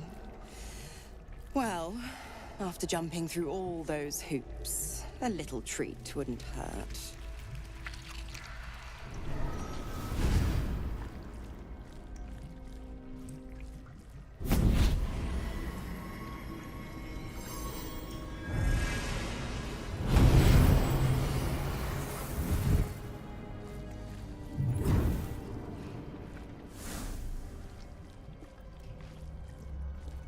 All that power.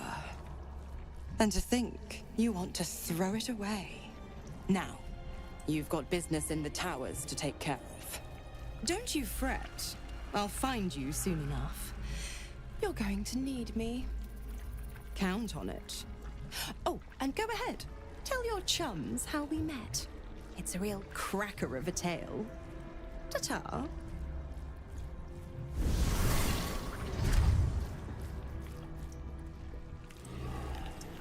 And you receive the Infernal Rapier here.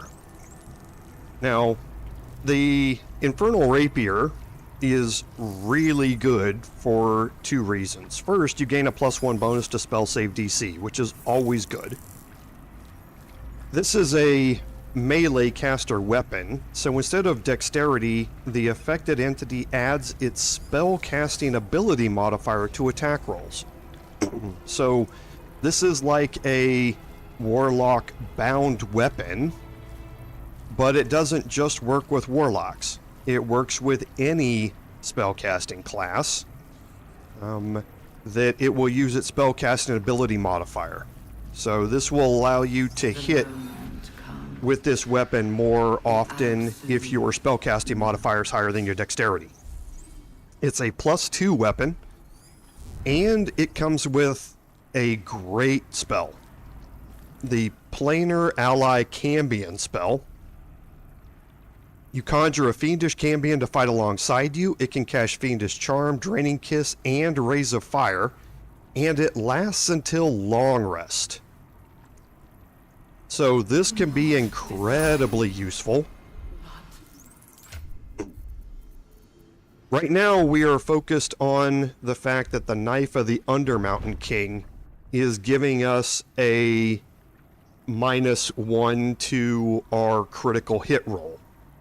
So we're focused on a crit build here with Wyll, in that we're getting minuses to our to hit based upon various other items that we have. So for now, I'm going to leave that there. However, I am going to change it out temporarily.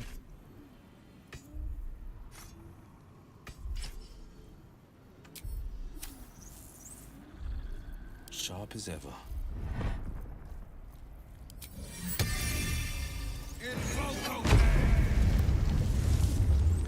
And have Wyll bring in a Cambion. Now you can see this Cambion is our level. It's level 10, so it's 82 hit points. And again, it has Raise of Fire, which is going to, it's Scorching Ray, 3d6 each, 3 of them. It has Draining Kiss, which deals a massive amount of psychic damage. Okay. And it has Fiendish Charm. Now, Fiendish Charm is just like Charm for 10 turns. If it lands, you're going to, it cannot attack the spellcaster at all, and the spellcaster has advantage on charisma checks.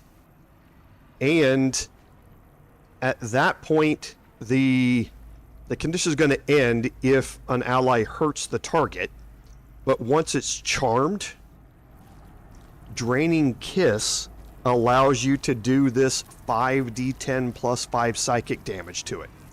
So just like the Mind Flayer attacks, where you stun somebody and then devour their brain when they're stunned, here you charm somebody and then Draining Kiss them afterward to deal a massive amount of damage. They can also fly as a class action. So their weapon is just a regular glaive, which kind of sucks. But some of the other stuff that they have available to them is very, very good. And then once you've got the Cambion, oh, the Cambion disappears. Okay. I wonder when that changed, because I know that did not used to be there.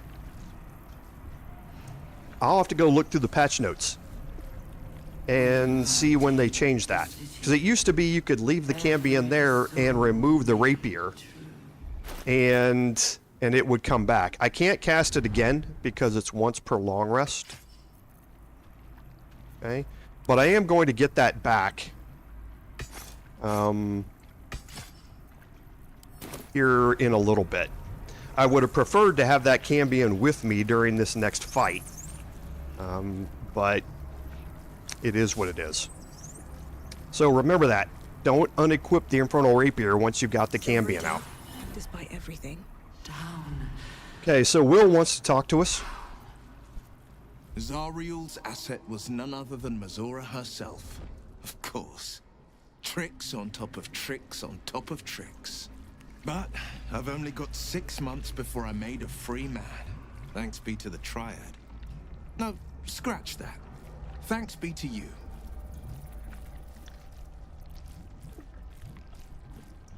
First, we killed Ketheric Thorn. Then, I'll tell you everything you want to know. Anything more we should discuss? Okay, so nothing yet from him, and we're going to continue on this way into this room here. Mind flayers and civilians, side by side. Okay, This now must be where they infect and transform those they kidnap. you can see inside here there's a mind flayer. Inside this one, don't know if you'll be able to see it or not,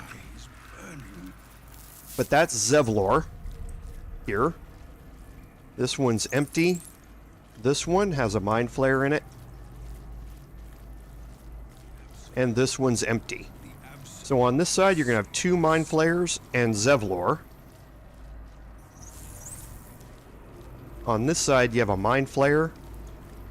You have a flaming fist, another mind flayer, and another flaming fist. Okay. Now, when you release them, everybody's going to come out, and we're going to have some allies and some enemies here. But we definitely want to protect Zevlor, and Zevlor's on a side that has 2 mind flayers. So we definitely want to focus some additional help over here. And in that vein, we're going to bring our Paladin over here and get ready to interact with the neural apparatus. I've got a long road ahead. Hey, our Paladin, we're going to bring over here and see if he has any troubles dealing with this mind flayer when it comes out. Pride of the gate. Wyll, we're going to leave here in the middle. What's next, I wonder? And Shadowheart, we're going to kind of place, there's a mind flayer here and another one here. We're going to kind of place her No time for Danny. in the middle here between these 2. Okay. Still alive? And we're going to go ahead and initiate this fight and see where our initiative rolls land. Now, mind flayers can fly as a class action, so dropping darkness doesn't really do a whole lot because they're just going to fly out of it. So it's not really as useful. However, if you're able to cast endless darknesses, like Shadowheart is if she's sided with Shar, then it can be quite useful because you can move that darkness around every turn and drop it on top of mind flayers to try and protect other people from their attacks. But for now, let's just go ahead and deal with the neural apparatus here.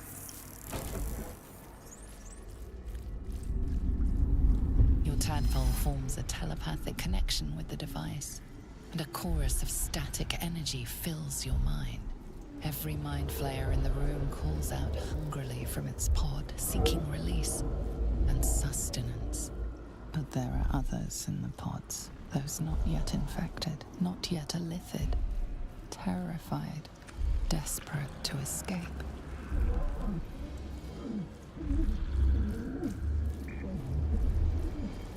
The device is open to your tadpole's command, to your authority.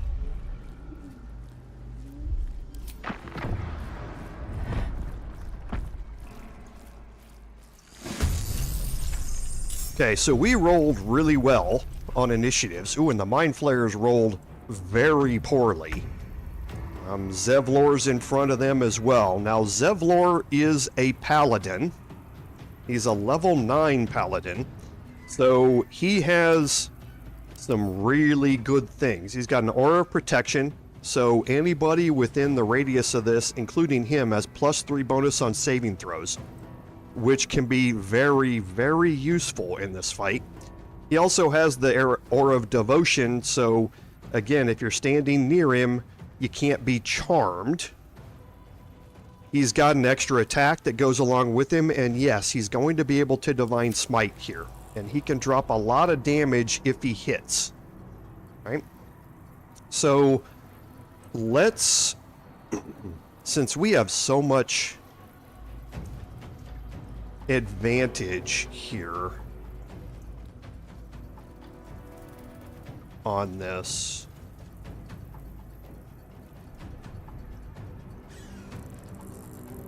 I think I'm gonna move Wyll in here. Making my move.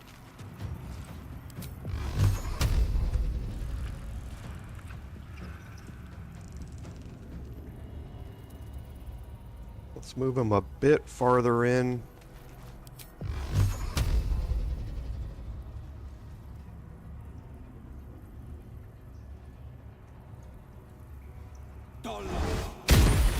Okay, so I killed that one, which is exactly what I wanted to have happen. Okay, I'm going to quicken spell here.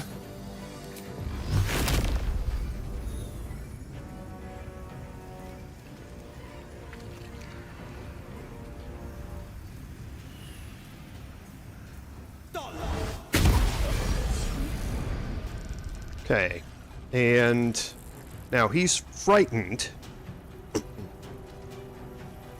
which I don't know if that prevents his fly class action or not. It should, because they shouldn't be able to move, but I'm not entirely sure it actually does that.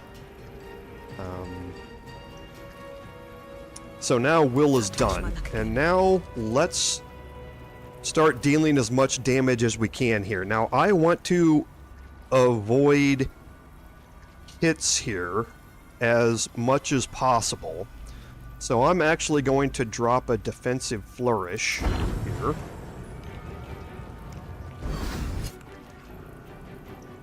I'm going to drop Luck of Far Realms.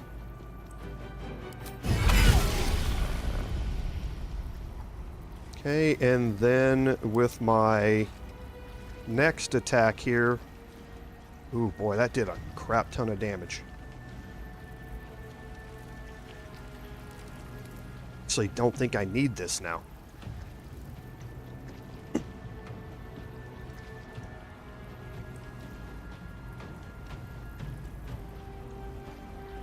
No, will not, because I don't think I need it. I think Zevlor is going to come over here and just wipe him out. Time to push my luck again. Okay, and I forgot to take my short rest, which is bad, because now I could potentially stun myself.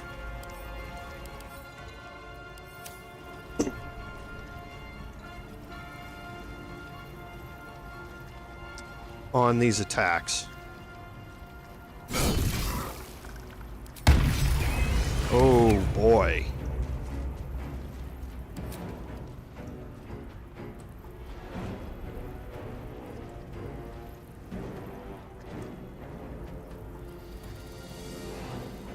Okay. And I can get within range. Another step forward. Oh, jeez. To do it again.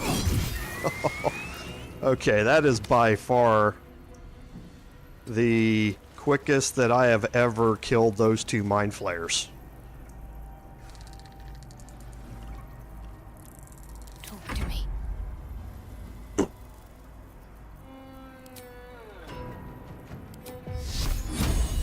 We're gonna upcast Spirit Guardians here.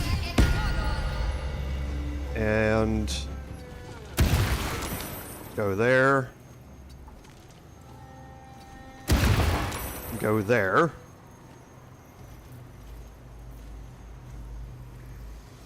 So now we're going to have advantage. Hopefully, Manip will go over here because he's going to have advantage on the attack against this one that's prone.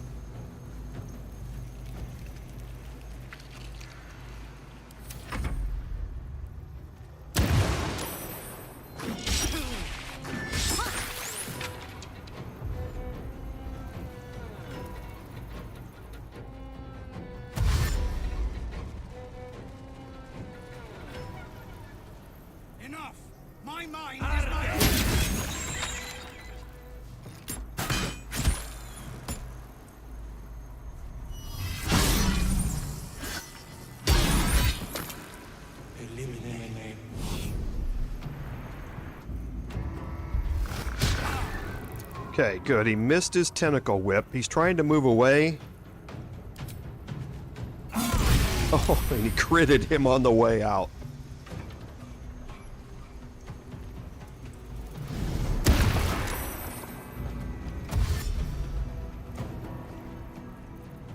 I will take that.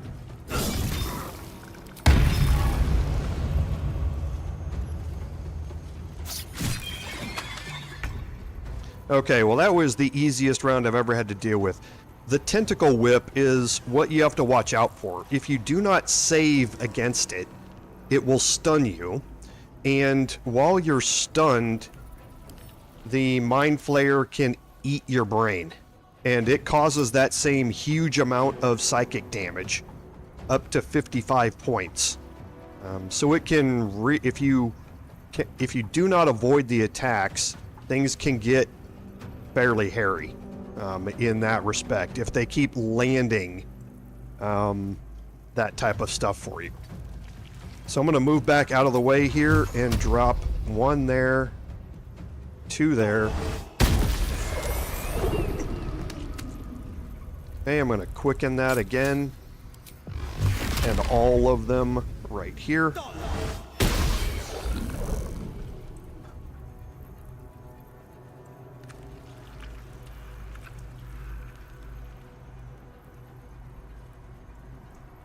Okay. Where do I go from here? 375% chances.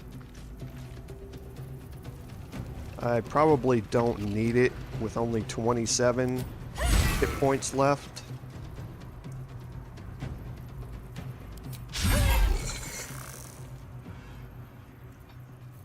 Never a dull moment.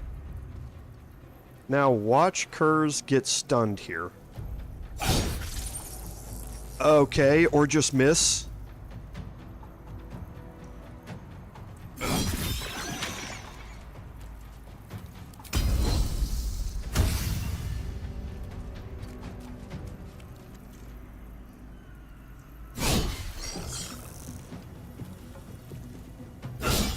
You're absolutely kidding me.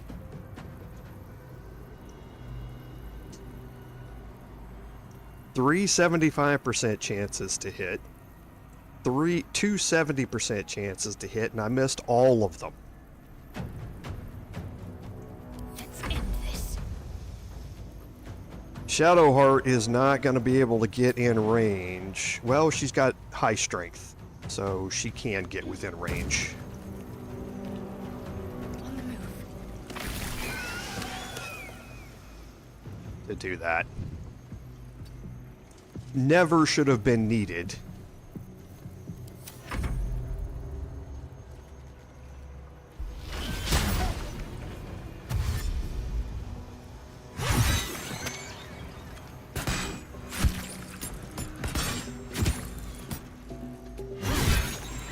Hells. I didn't think I was going to make it.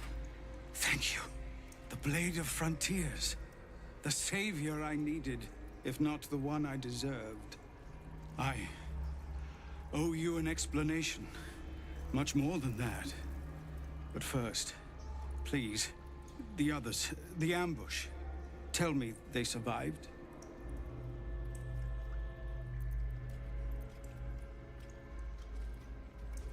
You've heard some of it, I'm sure.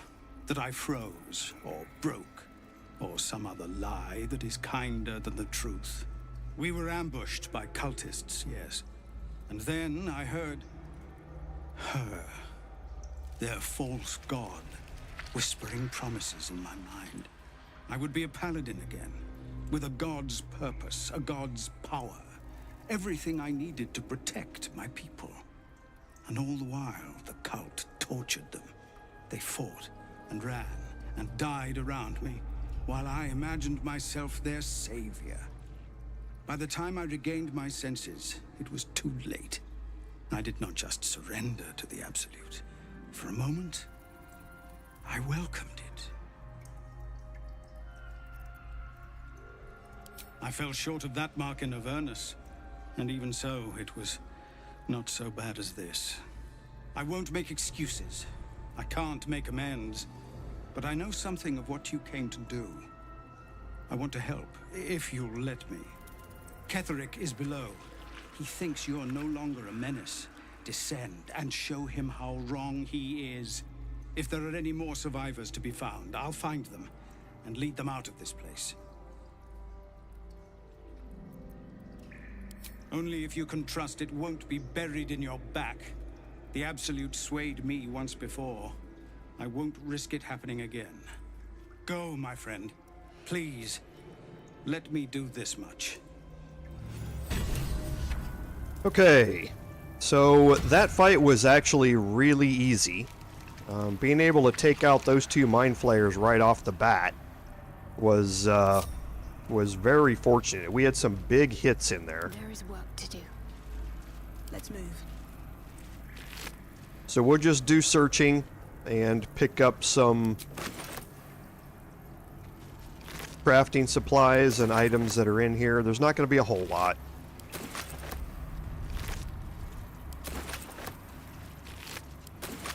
What's in here?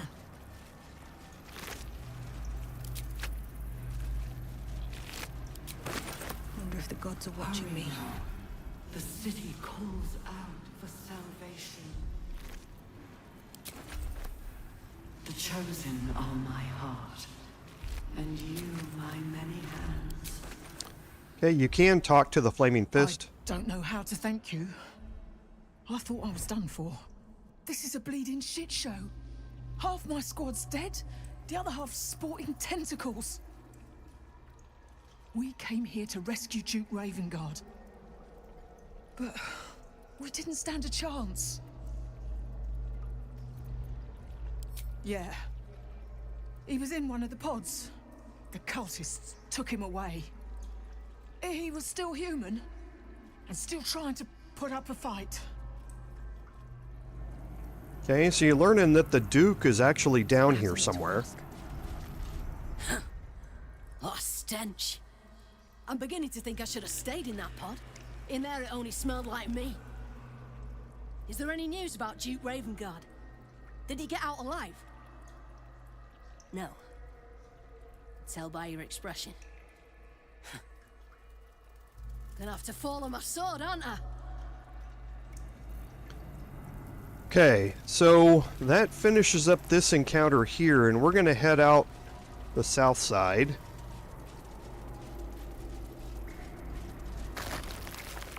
Just to open up where we were.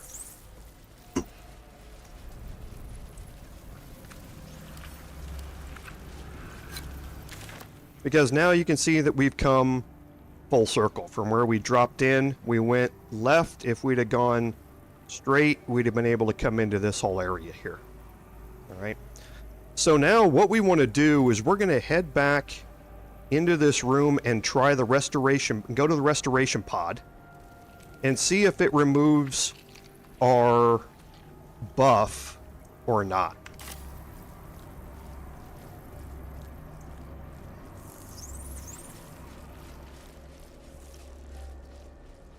Actually, we don't want to go this way. We want to go behind us this way.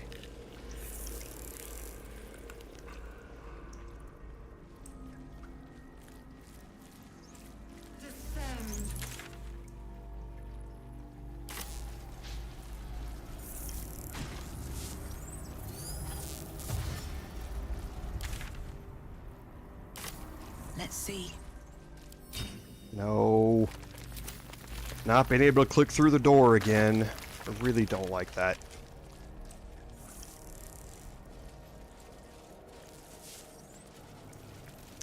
Because I don't think this removes any of your buffs. I think all it does is replenishes all of your action economy. But I want to verify that.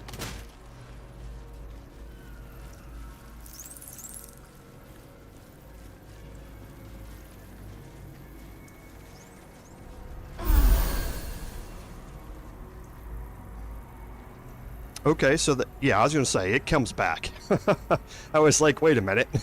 This should come back. On honor mode, it does not. So it does not remove our buff. Alright, so we're going to go grab a little more XP here before the final fight, because we have time. And we're going to go clear out the Bone Mistress in the barracks. Okay, which is immediately around this way. We're gonna clear everybody out in here.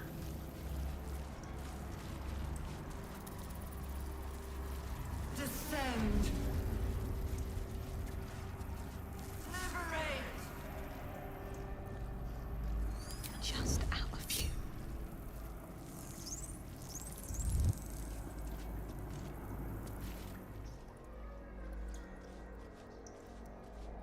Okay, so we have a detection cone. Oh, there he is.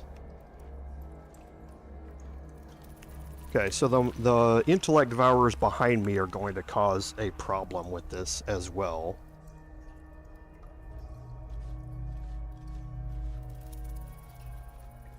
Light on my feet.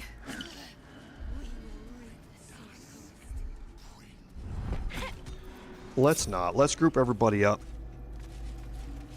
I think I'd rather do it this way instead. And see how we roll. Take our chances and see how we roll on initiative here.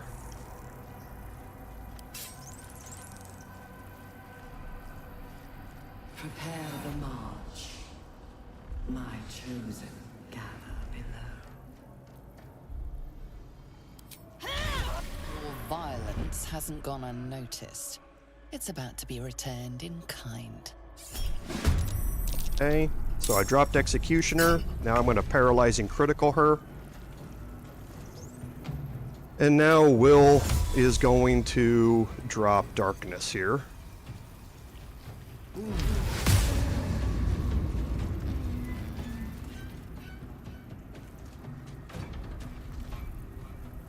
Still on my feet.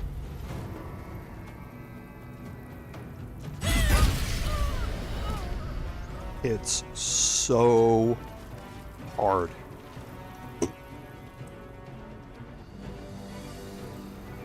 Okay, so Got to focus. I'm looking. Okay, I do have it.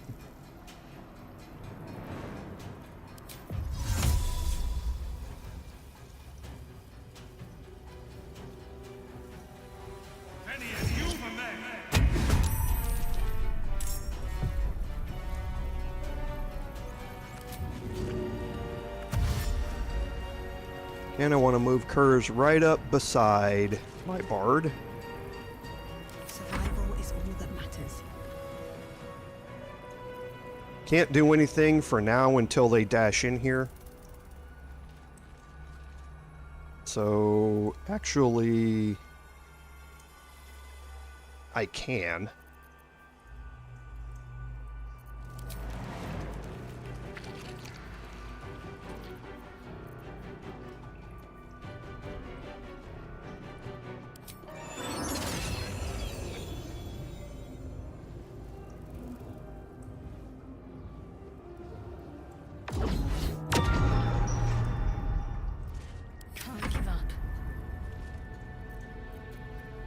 Okay, and nothing else here for now.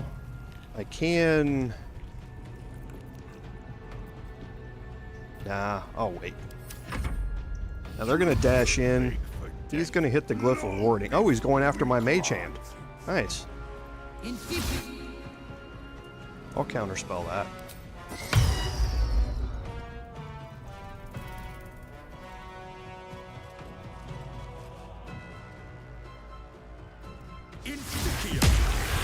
Ah! Okay, you're ruining my grand plan. Okay.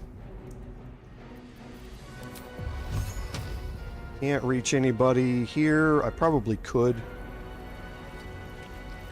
If I move up a little bit. Yep.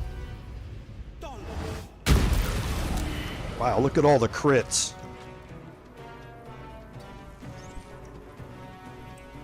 He just critted 3 times in a row with all 3 of them. So rolled a 20, rolled another 20, and rolled. Wait, wait. Did he roll 3 20s in a row?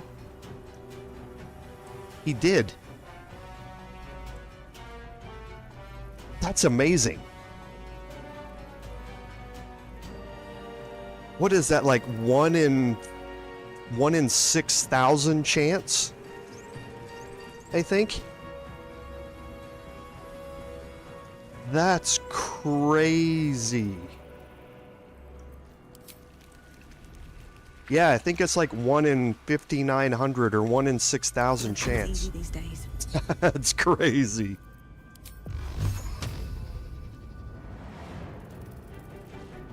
Need to act fast. Toast a goblet of your blood after you're dead.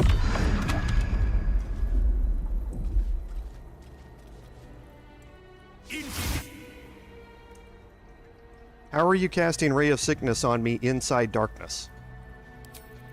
You can't. Yeah, I was gonna say that cannot work.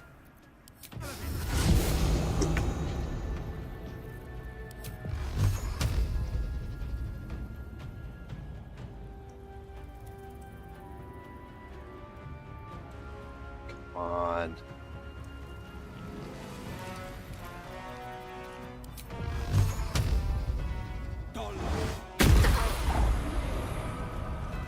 Sometimes the only way out is through.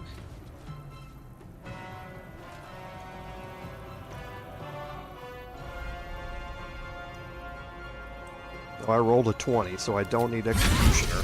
Oh, jeez. My Bard hits so hard. Just hits so hard.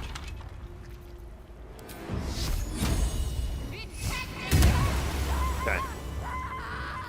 Defender of the people. Those screams are something else. Whatever comes. Okay, so now we can go through here and loot the rest of this stuff. So, Matthew here has a flail of Myrkul. Nothing special about that. Potion of Invisibility is always good, especially when you get to the end game. Here's another Myrkulite Scourge, which does the 1d6 necrotic damage. Discern.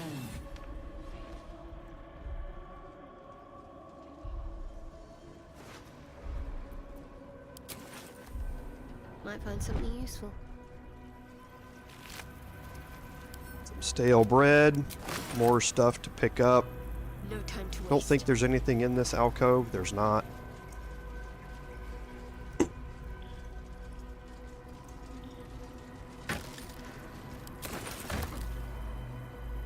What do we have? And you can read their journals and learn more about them. There's nothing really important in any of them. Just more backstory. What I was trying to do was get the Nautiloid tanks with my mage hand and bring them out here into the middle I'd better take a peek. so I could explode them, but didn't work out.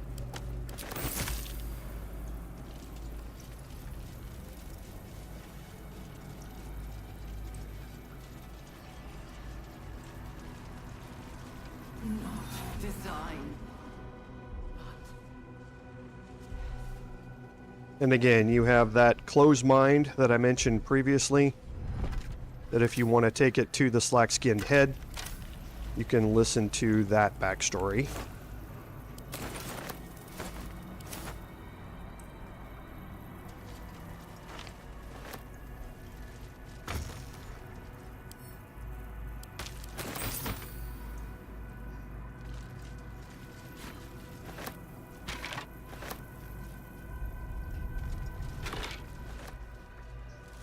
Okay, so now before we are done, we are going to change Wyll. Now this is going to lower his hit chance.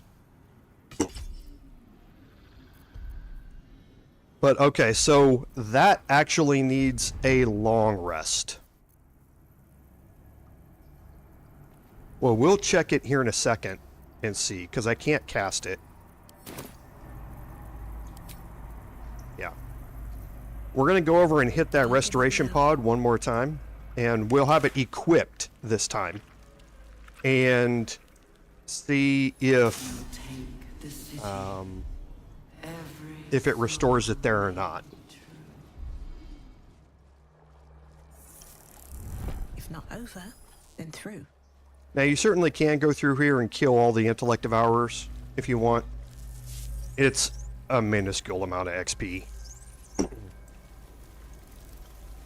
And considering how much you need now, it need 18,000 XP. You're not going to get it from killing the intellect devourers down here. But every little part does help, so feel free to do so.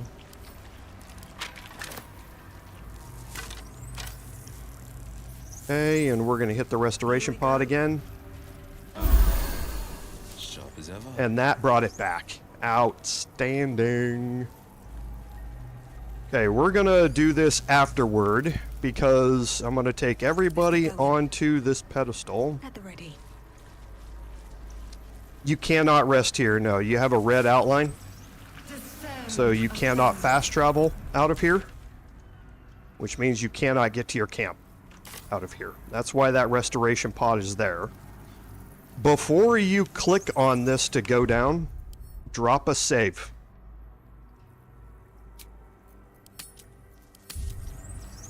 There's a bug that we ran into with our Paladin playthrough with this platform.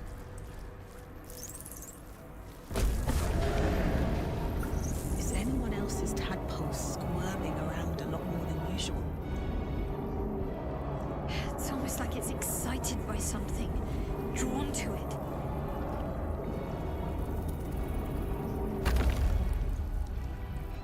Okay, and I'm going to try and walk off of this platform here and take everybody with me.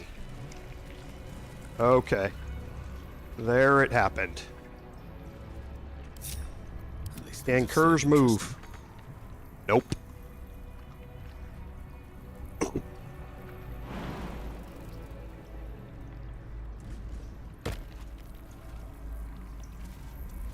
Never a dull moment. This is what happened to us last time.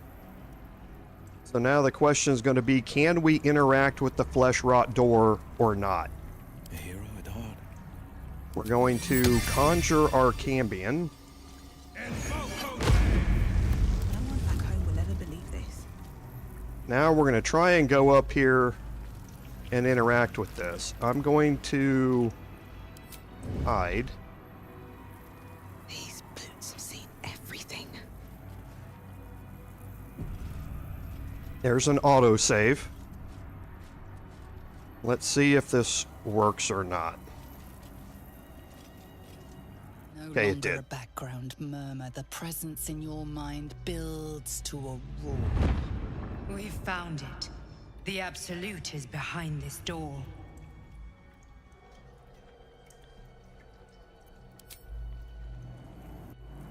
Sometimes if one of your characters gets stuck on the platform down there, we'll all let this play out first. You said it was under control. It isn't you I answer to, Gortash. Oh, the general voice. Is this where we salute? Salute, yes. With cleavers through his blood-starved flesh. How it crawls with failure, like flies on lick-wet carrion. You forget yourself, Orin. I've played my part. You built an army for our masters, true enough. But what of the astral prism? A rogue true soul flaunting it under your nose all this time, and you ran from her. Sure that they would follow and deliver it into my hands here. If you would cease these distractions. The distractions have been yours, Ketheric. Perhaps we never should have dug your daughter up. So you haven't lost your edge, but you're still not as sharp as Orin, I wager. The Slayer against the Undying One. That'd be fun to see. His crypt breath sings to my sinews again. But he must lead the murder march to Baldur's grave. If the weapon is truly in your grasp, Ketheric, might I suggest closing your fist? Orin and I can wait for you no longer. The plan proceeds. We're going to the city, and we expect you to follow. Army and the weapon in tow. The Edict of Bane. The Lash of Ball!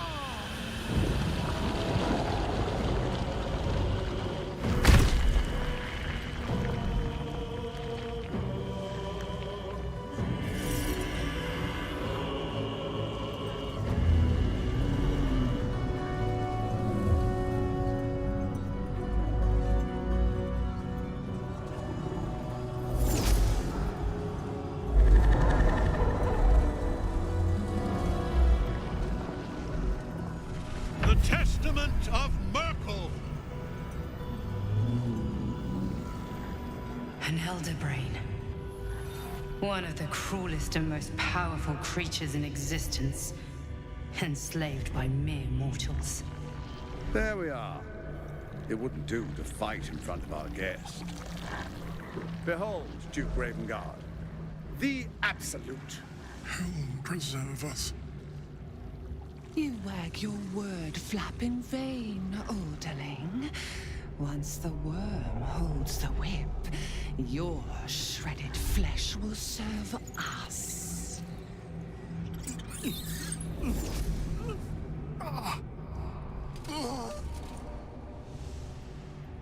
Shit, no! Father! Now, it's really time we were going. We will empty this place and begin the march. You may catch up with the army once you've retrieved the weapon. And Ketheric, do try not to sulk. You're supposed to be the fearsome general come to conquer the city. And I am the hero who will save it.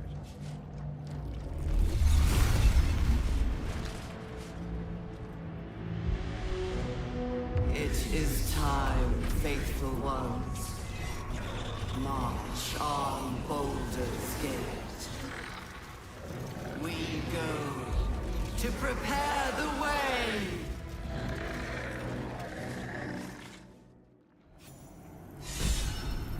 Okay, so now starting this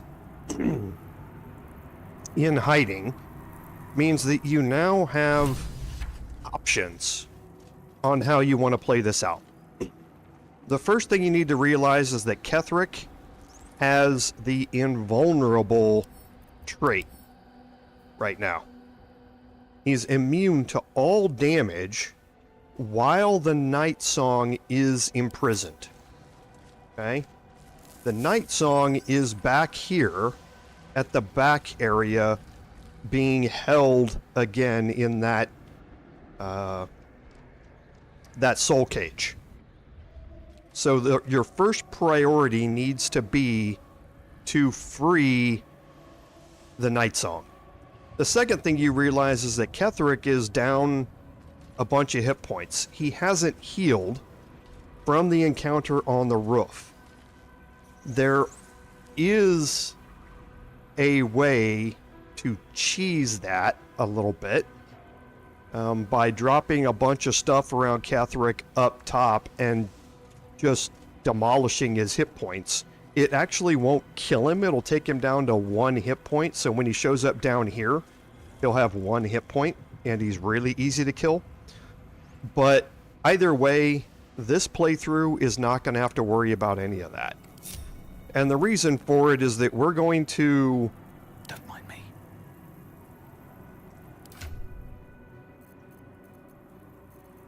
So the disintegrating Nightwalkers are here.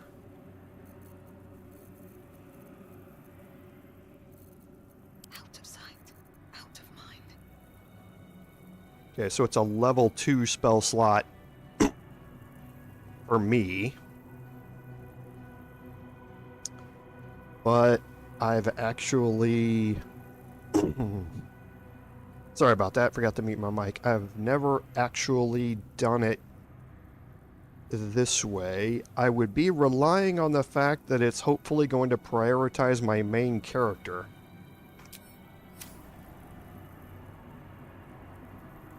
For this.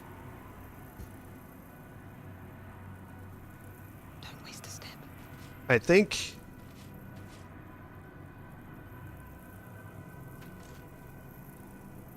what I'm going to do is do it the regular way and not chance it here. I'm going to come out of hiding.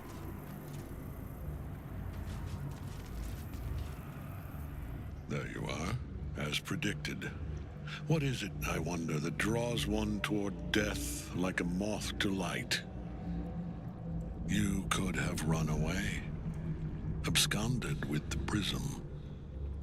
The one thing that could prevent me from fulfilling my destiny. But the lure of one's destiny is irresistible, isn't it? Perhaps you hope to learn your place in history before you are erased from it. A bright flash of clarity before the snuffing out.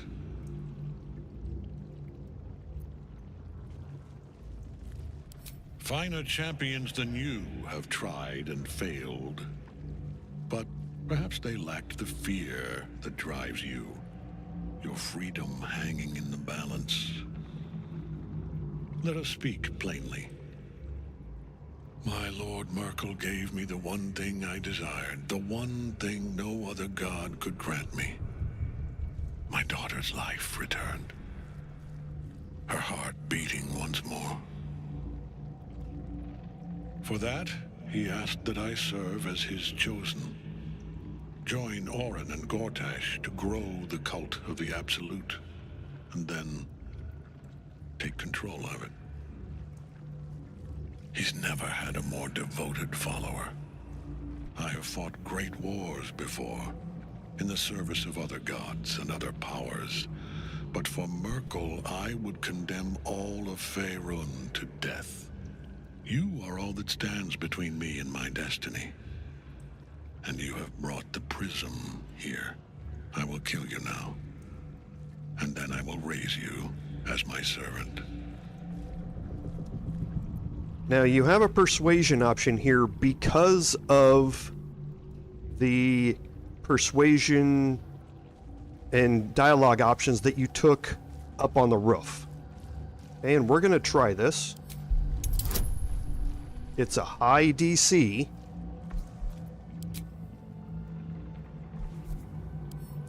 I'm going to add advantage to it. Wow. I need to roll a 9 here, and I rolled a 3 and a 5. I do have inspirations to give, though. There we go.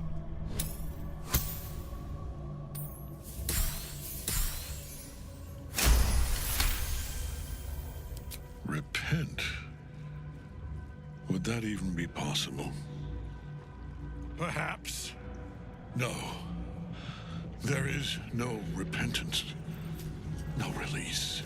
My debt can never be repaid.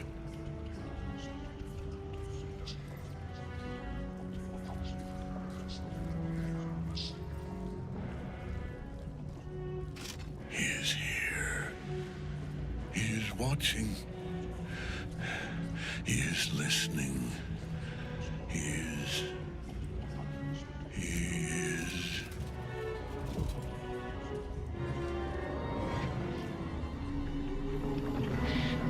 dare end one who belongs to me. I am the smile of the worm-cleansed skull. I am the regrets of those who remain, and the restlessness of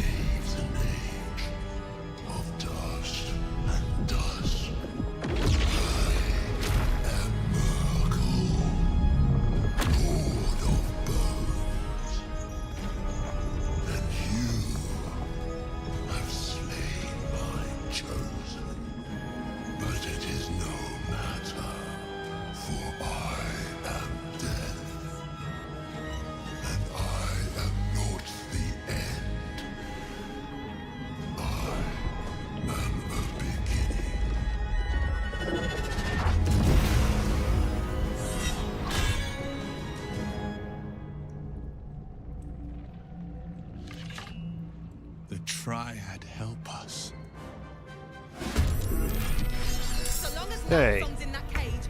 So I rolled well on initiative, but the persuade option lets you avoid the fight with Ketheric entirely. The other benefit of it...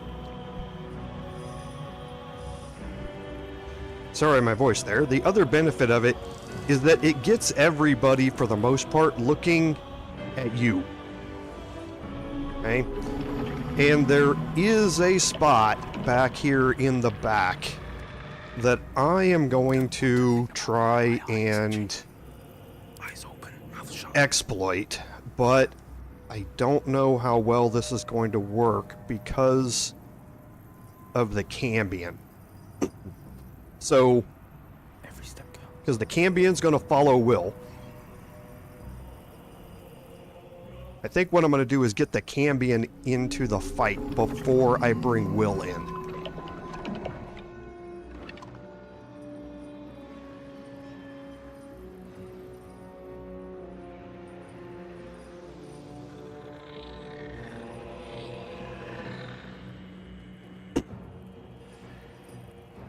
Okay, now the mechanic to Myrkul here is that still Myrkul is invulnerable.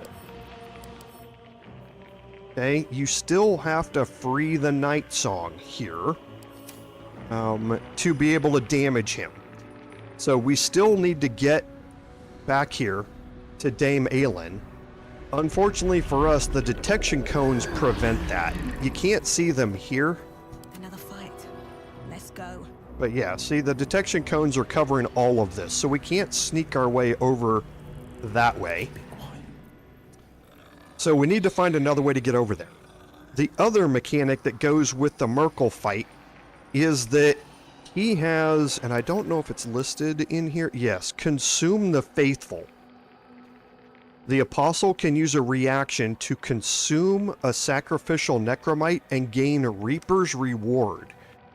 Reaper's Reward is the ability to cast Finger of Death spell. So every time he absorbs one of these necromites, he can cast he can cast Finger of Death. Finger of Death is a level 7 necromancy spell that does 7d8 plus 30 necrotic damage. 37 to 86. So there's a small chance that it can one-shot you. If you come in here and you are level 8 or something like that, if you have not been prioritizing your level ups, Finger of Death will one-shot you. So your goal becomes then to get rid of these necromites, and there are 4 of them up here, as quickly as you can. Now, there's also a skeletal invulcro down here that's going to spawn another necromite as soon as it finishes incubating. So your goal is to focus on killing the necromites, killing these before they spawn a necromite, and keeping them from getting up here onto the platform where Myrkul can absorb them. All right? So in the spirit of that, we're going to get our Cambion.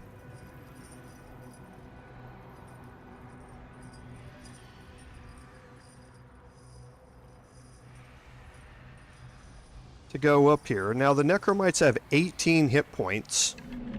Each one of our rays of fire does 3d6, so a maximum of 18. The skeletal invulcrals have 14. So we don't have a great chance to be able to kill any, multiples of these, but we're going to give it a shot.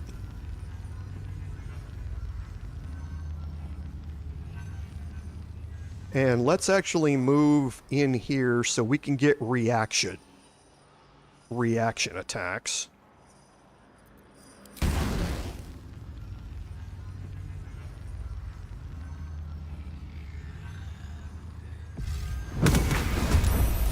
Okay, so I did kill one.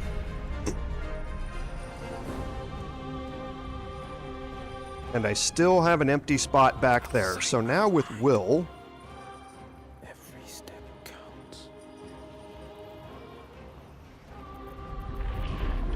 going to Misty Step up to here.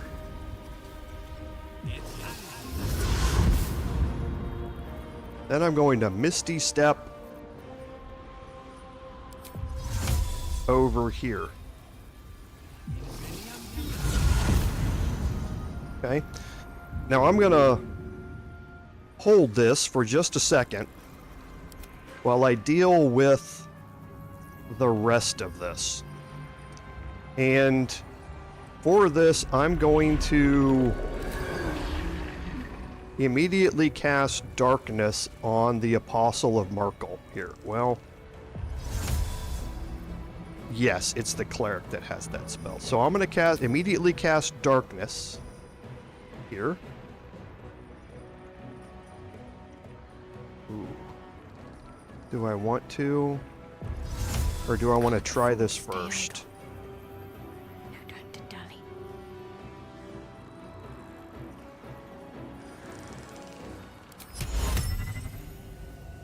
Okay.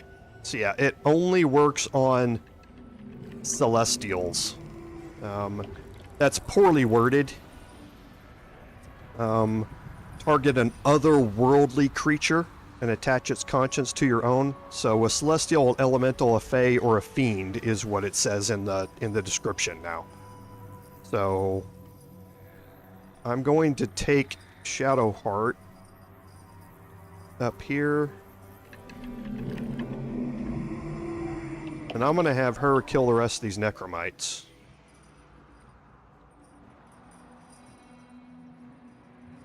Because the Cambion can fly from there down to here without a problem.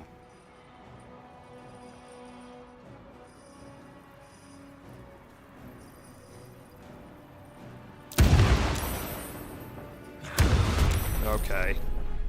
Didn't want that necessarily to happen. But I think I can make it work. We'll upcast it to level 4.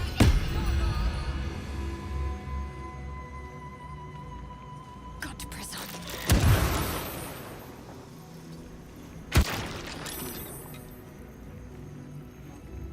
How much do I have? Movement speed? Probably not enough.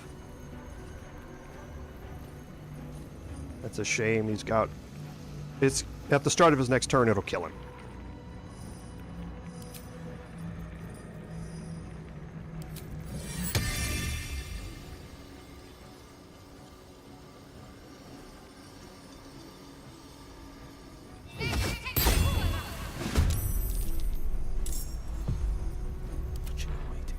Okay, and now Curs.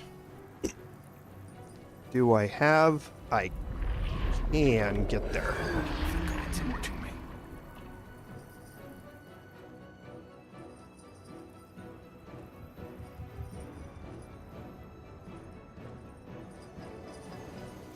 So now with those Necromites dead,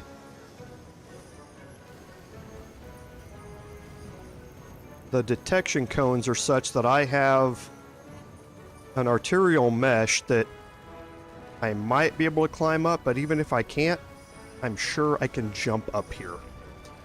Now, this scythe, he has a maneuver with this scythe where he will kind of like cleave. He will do an AoE attack against anybody who's around him, and it has a knockback effect to it, which can knock you off, and if you're positioned incorrectly, you will take fall damage, but you can also be knocked off into chasms. So you want to have something behind you when you're attacking him so that you can't be knocked off. So I'm going to see where my jump ability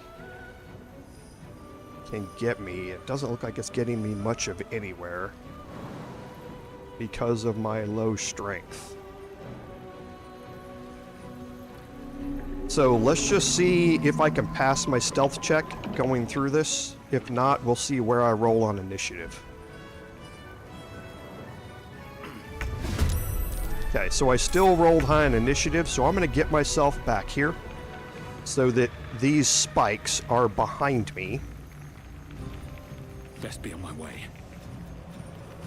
Hey, I'm going to use my bonus action for circuitry interface. but I can't harm him yet. So now I'm going to have Wyll help Dame Aelin. Okay, that's going to bring Wyll into combat. It's also going to free Dame Aelin, who is now free to act on her own to cause damage to whoever she wants. I can't even catch my breath. Now I'm going to cast Darkness on Myrkul. And Myrkul is blinded now.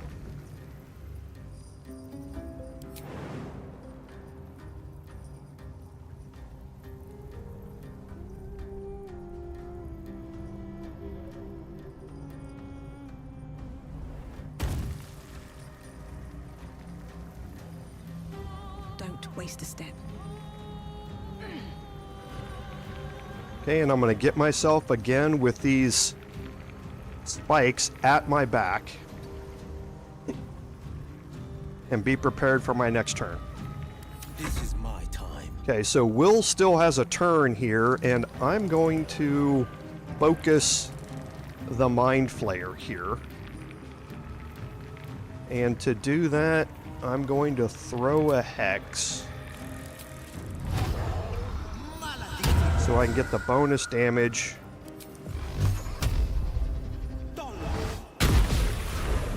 I'm going to quicken that. Oh, I can't because that threw my Hex. So did a really good amount of damage to him, and now his turn is finished. The Cambion is finished for now. I want him to stay up there to get any attacks of opportunity against this Necromite. No choice but to keep going. And now Kurz can go after the Apostle of Myrkul.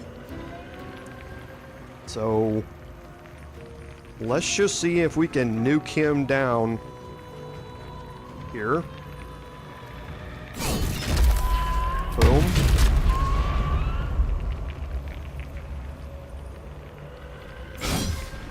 Wow.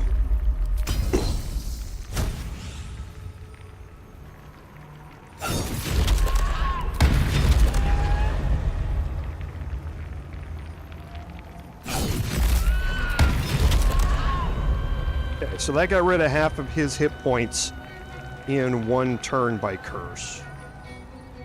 My faith will protect me.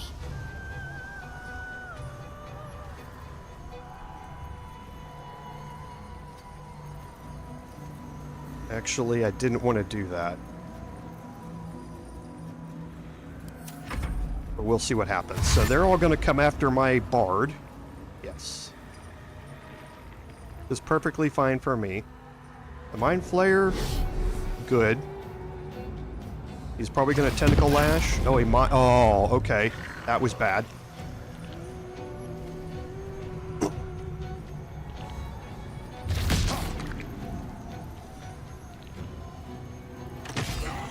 Perfect.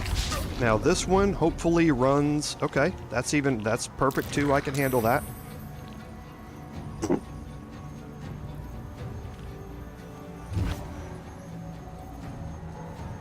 Not worried about that.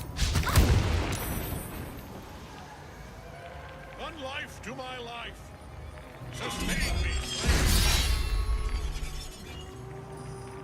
Now you Okay, let's try and get rid of... Actually, it's not going to be able to kill one of them, so I don't really care.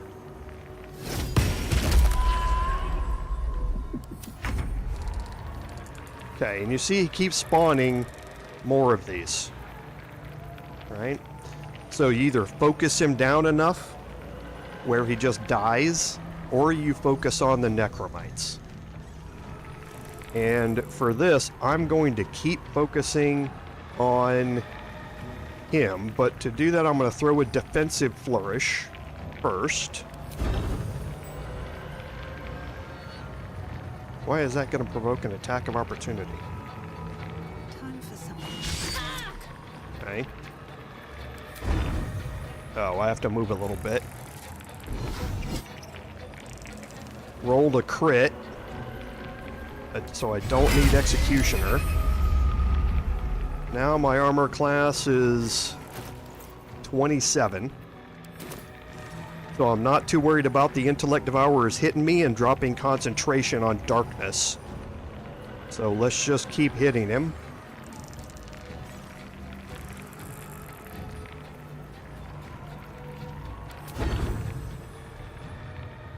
Trying to see if I might be able to wrangle this in a way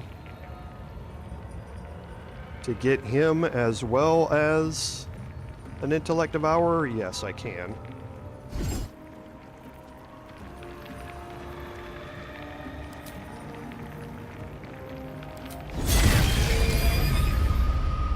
And that's the good thing about Slashing Flourish.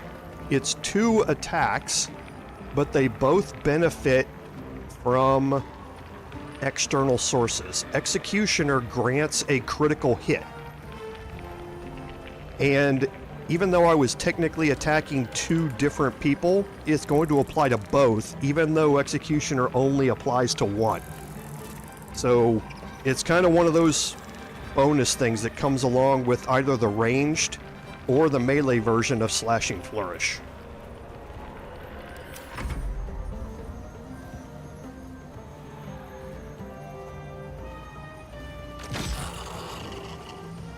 That was kind of stupid.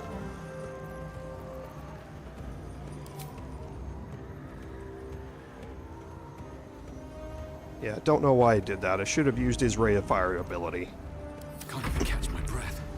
Okay, so let's go, Curse. So we're going to use my bonus action. So he's resistant to necrotic and cold.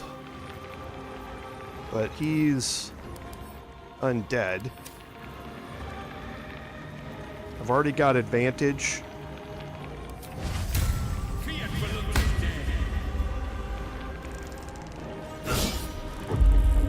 Didn't need that.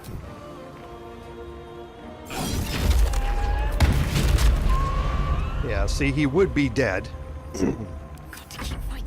by now. So what's our percent chance? A 45% chance. That's what I expected.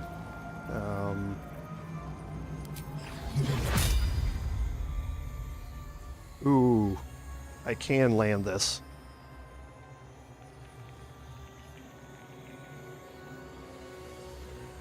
And I can do it. I can hit him and... No. But I can hit him without hitting Kurz or my Bard.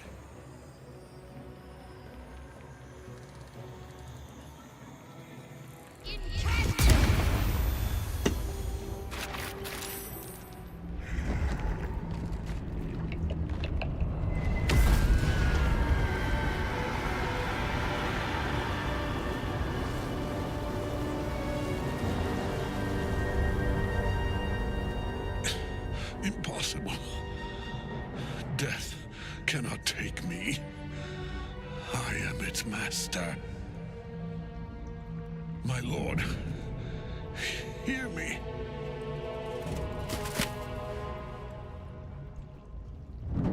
Nothing. I am forsaken. You have no idea what you've done. Isabel.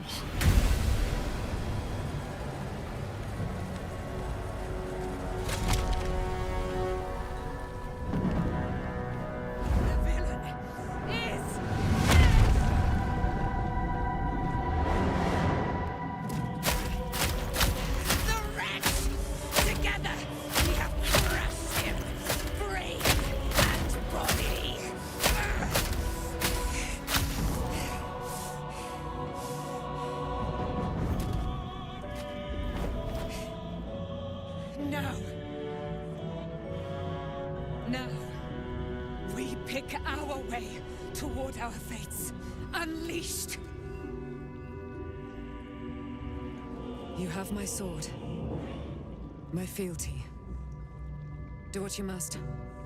Then we fly this foul place.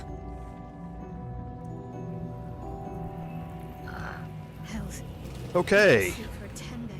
So, Aelin was a little upset.